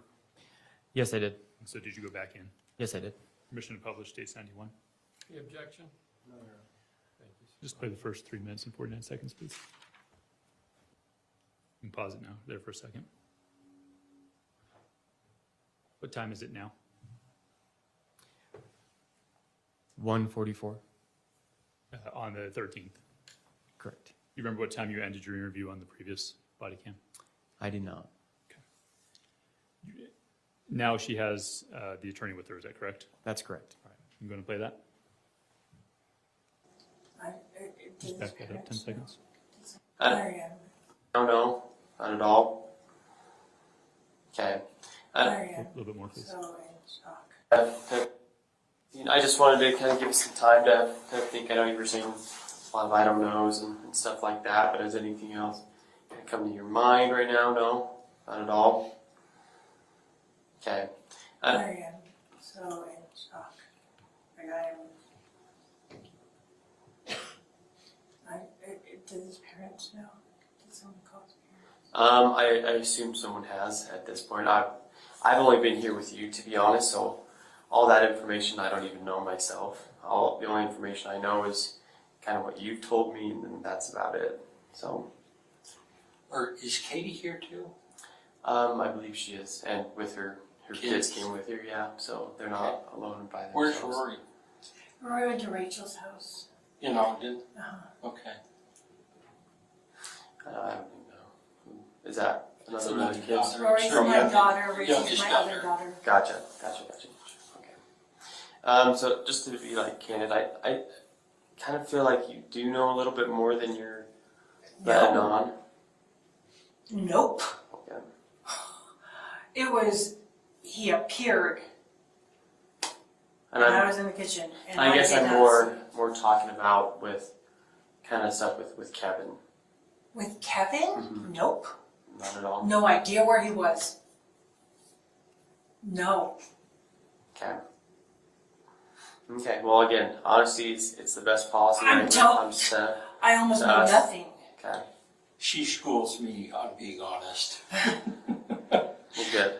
We always need someone looking after each other, right? To be honest and forthright, right? So, and again, that's just And kind of I've the vibe told- that I'm getting. So. And I've told her Mm-hmm.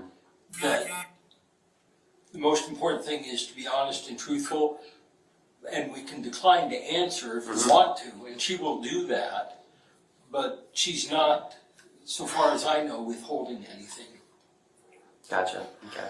Well, I just wanted to come in here and see if you did remember anything, because again, like I said, I know you were saying like a lot of I don't knows, and so I just wanted to see if you remembered anything else and talk you with a little bit, but nothing comes to mind at all. I interacted with Matt for like maybe 3 seconds. Mm-hmm. And I didn't see Kevin. And Matt went around the corner, and by the time I got, I don't even know, I didn't see anything. All I heard was noise. What were the noises that you were hearing? The shots. That was the only Yeah. noises. There's no conversation, no confrontation at all. Not that I heard. Okay. Gotcha. Have you been to the house? Do you know the layout? I haven't. So I got to the house, but I never went in. Okay. The most I did was walk up to Tracey and say, hey, they want me to take you to the police department. That was about it. Okay. So literally bare minimum as far as information from you goes. So, okay. All right. Well, that's all that I wanted to ask. So if you want to Sure, go back, well, that's fine. Kevin, hang out or. Kevin, he's just exhausted. I'll leave him alone for a minute and let him close his eyes, and I'll walk back down there in Sounds a good. few minutes and Okay. just visit with Tracy. Not a problem. Thanks.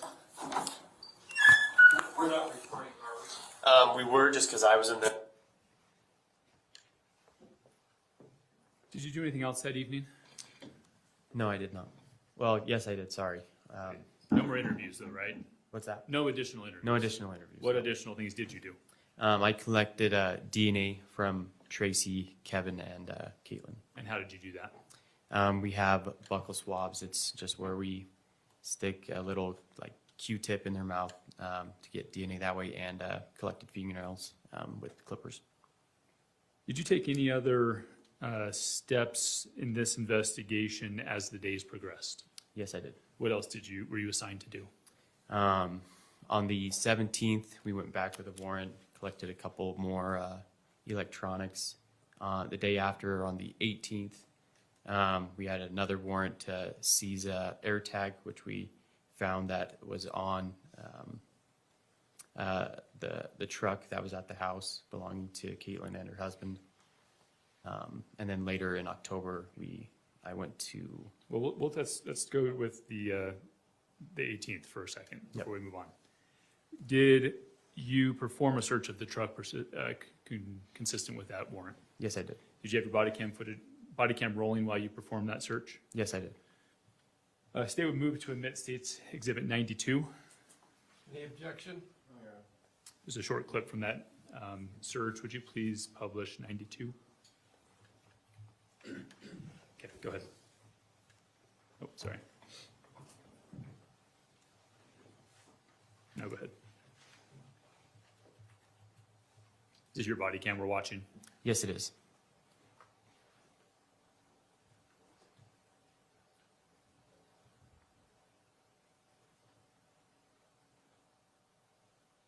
Who is that there with you? That is Detective Wetton. Thank you. Pause it there for a second, please. What is that? What is the video depicting right now? That is me holding the air tag. And where was it found? In a little, I don't know if it was a trash bin or just a container, a little felt container that they had in the truck. Okay, was it at the bottom of it? Yes, it was. Okay. Did that end your involvement for the initial arrest of Kevin Ellis? Yes. Did you eventually participate further in this investigation? Yes, I did. What additional steps did you take? In October, we received another warrant to arrest Tracey Grist. And anybody else?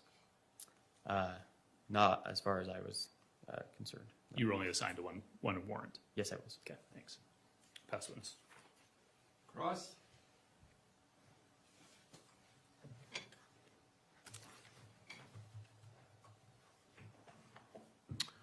Officer Froughton, the first exhibit we looked at was your body cam interview with Tracey. You recall watching that just a few months ago.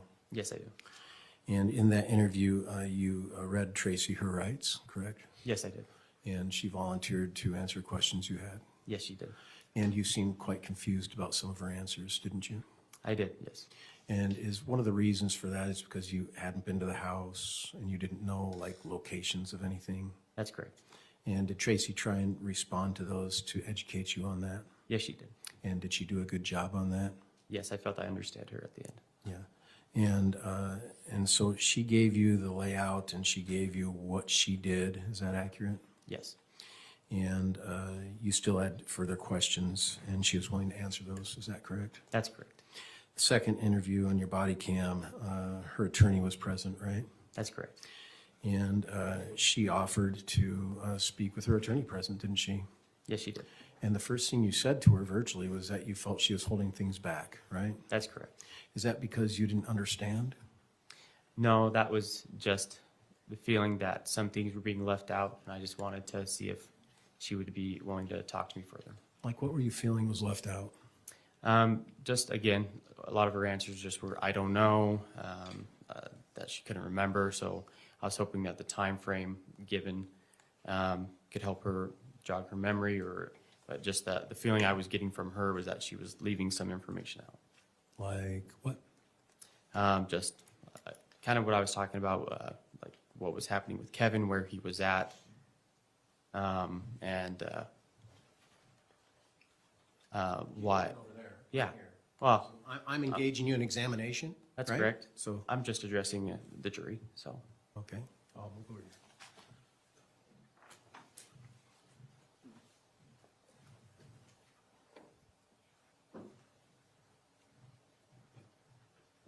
Officer, have you been trained how to testify in court? I would say I've probably been to maybe one, maybe two. Officer, have you been trained how to testify in court? Like I said, I've been to probably one or two trainings. Okay. And you keep avoiding my eye contact, and you keep making contact with the jury. And is that something you're trained to do? Yeah, when the trainings that I've gone to say to address the jury when asked questions. And why is that? That's just what they tell you to do. So they tell you not to address the person who you're engaging with a conversation. I'm going to object to relevance. I think it's relevant. I'm gonna allow it, but I think you kind of beat that horse to death. All right, I'll let the horse go then, Judge. Officer, my client is Tracey Grist. You understand that, right? Yes, I do. She cooperated with you when she was interviewed with you, correct? Yes, she did. When you collected the air tag, you found it from a canvas bag that was in the truck, right? That's correct. And then when you arrested Tracey, did she cooperate with you? Did she run? Did she flee? Did she try to do anything like that? When we I'm sorry, opened did the she door, run? Did she flee? That's what I'm getting to. When we opened the door, she did run up the stairs when she was told to stop. So she was going upstairs? That's correct. Okay. Was there an exit upstairs? Not that I'm aware, no. Okay. And was Kate living at that house at the same time? It was at a different apartment in, I believe, Salt Lake County. Okay.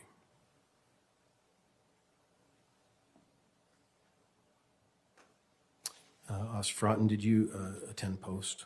Yes, I did. Did you write a report as it relates to your interactions on this case? Yes, I did.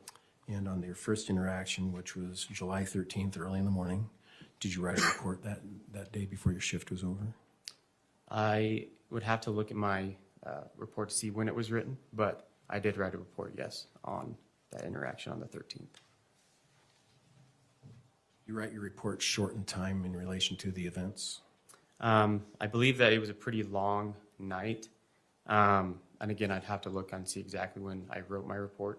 Have you been trained about writing your reports short in time in relation to events? I believe so, yes. Meaning not waiting a long time before you write the report? Yes, that's good. What's the reason you're trained to do that? Just probably memory, so that you're not forgetting anything. Have you been trained that if you wait more, then your memory lapses, and so it's better to write a report short in time to the event to ensure better memory? I would say so. Thank you.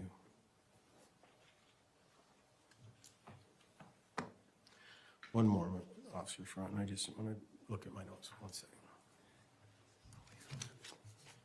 But I always have to look at them with a pen in my hand. I don't know why. No worries.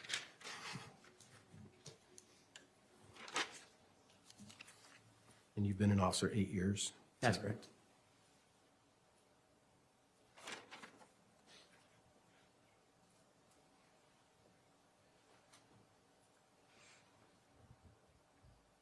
And just to clarify, in Exhibit 91, which is your body cam, she informed you that she didn't hear any confrontation and no conversation between her, between Kevin and the deceased, Matthew Ellis. Is that right? That's correct.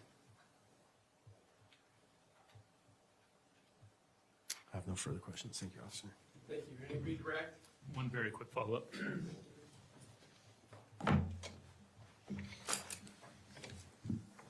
When writing your report, do you have any tools available to you to refresh your memory? Yes, I do. What are those? I have access to my body cam to review what I had discussed and talked with her about. Great, thank you.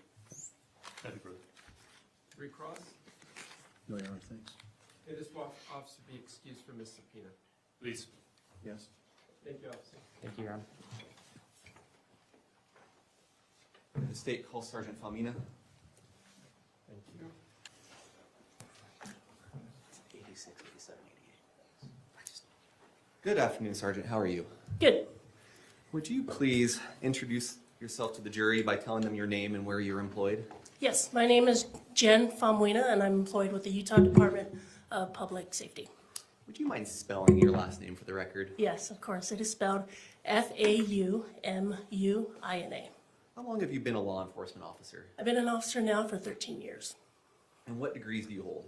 I hold a bachelor's degree as well as a master's degree from Weber State University. Okay. And what is your job title? Yeah. My job title is I am a sergeant within our State Bureau of Investigation. And if I call State Bureau of Investigation SBI, are we good with that term? Yes. Okay. What is your role at SBI? What do you do? Yeah, so I supervise a team. We oversee threats, but Some of the things I do, I also oversee our evidence response team as well as our 3D scanning team. Is the 3D scanning team related to the Pharoah technology? Yes, it is. And do you have specialized training to work with Pharoah? Yes. And what would be your experience level with Pharoah technology? Yeah, so I've been trained as a user for this technology as well as I'm also trained as a certified instructor for it. Thank you. Could you explain to the jury what a Pharoah scan is? Yeah, you bet. So a Pharoah scanner, what it is, it's like a really big, or I wouldn't say big, but it's a high precision 3D device that's placed on a tripod. And with this device, it acts similar to like a flashlight.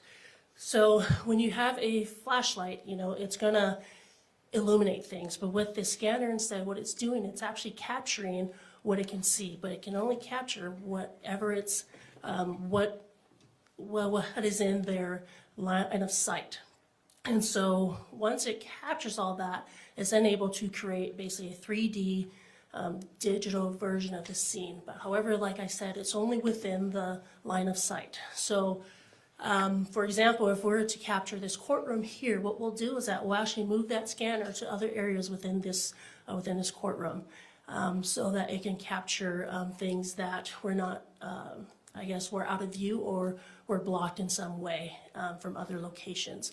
And with the points or with what it's capturing, it is then able to be combined together to create this final product, or what we like to call a 3D digital version of a scene, so that it allows others to see it as well as view it as it existed at the time it was captured.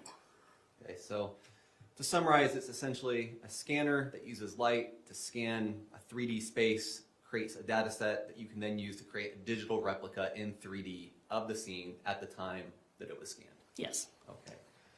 I want to direct your attention to the night of July 12th, possibly the early morning of July 13th.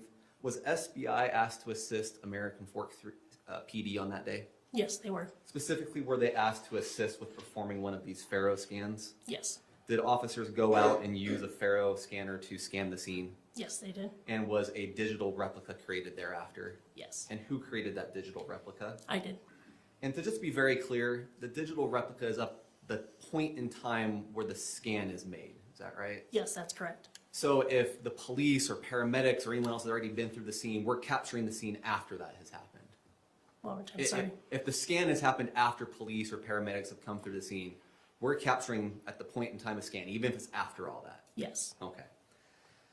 In the context of a Pharoah scan, what's a flyby? A flyby is basically like the visual walkthrough of the scene, but instead you can view it on your phone or computer instead of actually being there. State moves into evidence exhibit 86, the flyby of this case. Any objection? No, Your Honor. So ordered, thank you. Publish to the jury, please. And play when it's on their screen. Okay, go ahead.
Could you back it up 1 second before it flips perspective?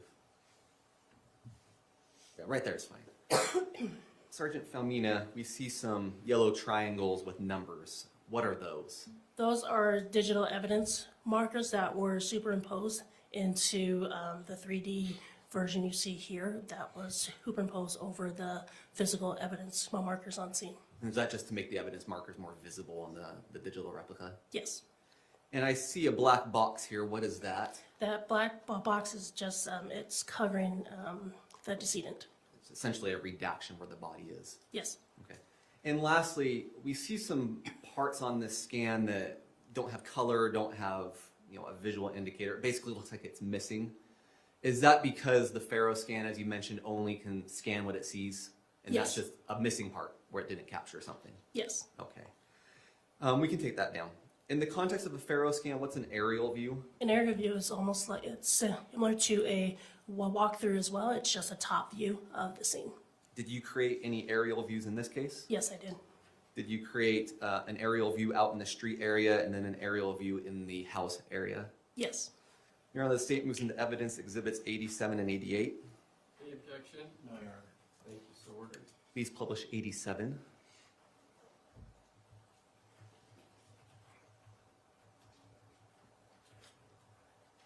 Okay, what is exhibit 87? This is the top view of the residence as well as the street view. Okay.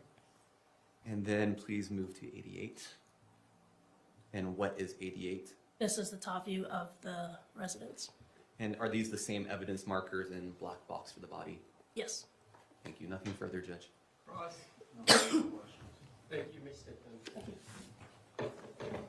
May we release the witness from the subpoena? Any objection? No objection. Thank you. Can we take a break real quick, Your Honor? Yes, let me talk with both of you, so let's take a brief recess for the jury. All rise for the jury.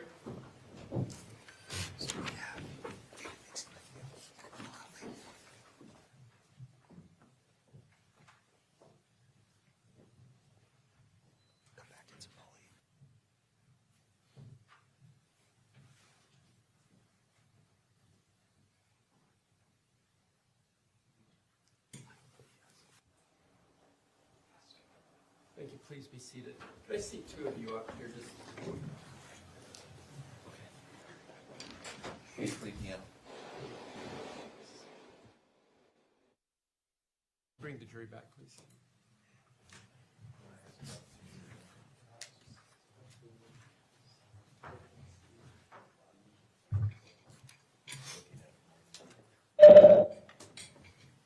So we're back on the record of State versus Grist 2411070. We're bringing the jury back for a recess for the evening.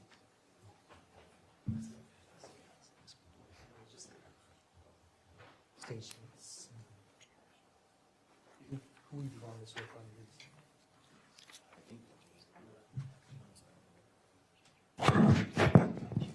All rise for the jury.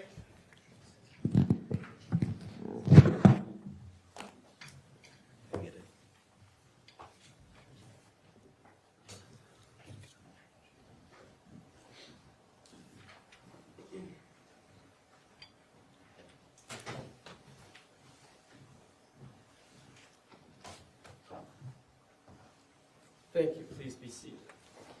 Ladies and gentlemen of the jury, I have some announcements and some directions for tomorrow and this evening.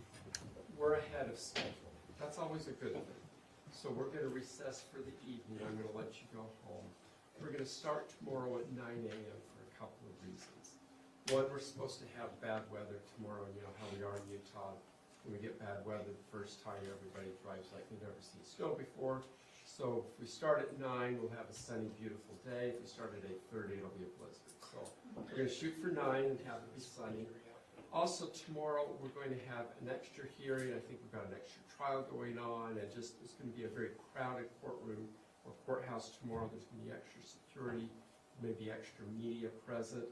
Please keep in mind my admonition and directions about talking about the case or doing any research about the case or forming an opinion about the case, especially tomorrow where it may be a very busy courthouse. If anybody approaches you to talk to you about anything, please tell them no and then inform one of my bailiffs or my judicial assistant immediately. This admonition is critical for everybody, so please follow through with that. We'll see you at 9 a.m. in the morning, and we'll be in recess for the evening. All rise for the jury.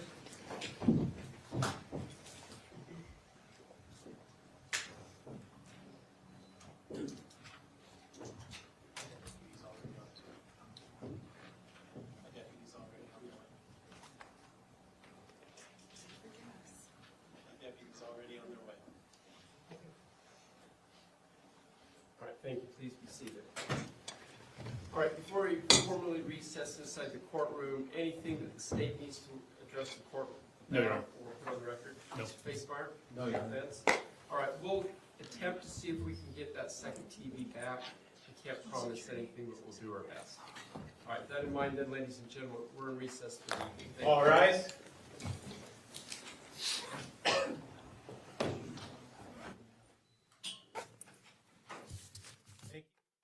All right. Well, that was a lot. Broke my heart to hear Tracey speak to Diane Restelli the way that she did. She was obviously lying and was really so heartless about the fact that Diane had just lost her son, and she's desperately trying to get information from Tracey and from Kate. And they are being evasive, lying to her, holding information back. That was hard to listen to. I have to say, though, that Diane Restelli is a badass and advocated for her son seamlessly and with great personal strength. Really, really impressed by her. One of the things that just really struck me about today is when the first responding officer, Officer Neal, entered the home, Matthew Restelli was laying face down. And Kevin Ellis was standing over him. I mean, you just shot this guy 7 times. And you didn't try any life-saving measures. Nobody did CPR until Officer Neal arrived. Boy, we've heard that before, haven't we? We've heard that before in several cases in the last couple of years about people who say they did life-saving measures, but they didn't. And it was so clear. This reminds me a lot of Charles Vallow, because Charles Vallow was also laying face down. And it was obvious. Was he laying face down? Yeah, he was laying face down. It was very obvious that there had been no CPR tried with Charles. There was also a delay in the 911 call. There's a delay in the 911 call in this case as well. It's not as long. The delay in the Charles Vallow murder was like 45 minutes. The delay in this case was from the time that the neighbor called 911 to the time they called 911 was about 8 minutes. But still, you're standing over this person. You haven't called 911. You're trying to make sure they're dead. Right? So, powerful day. I think very important for the jury to start to really get a picture of this case.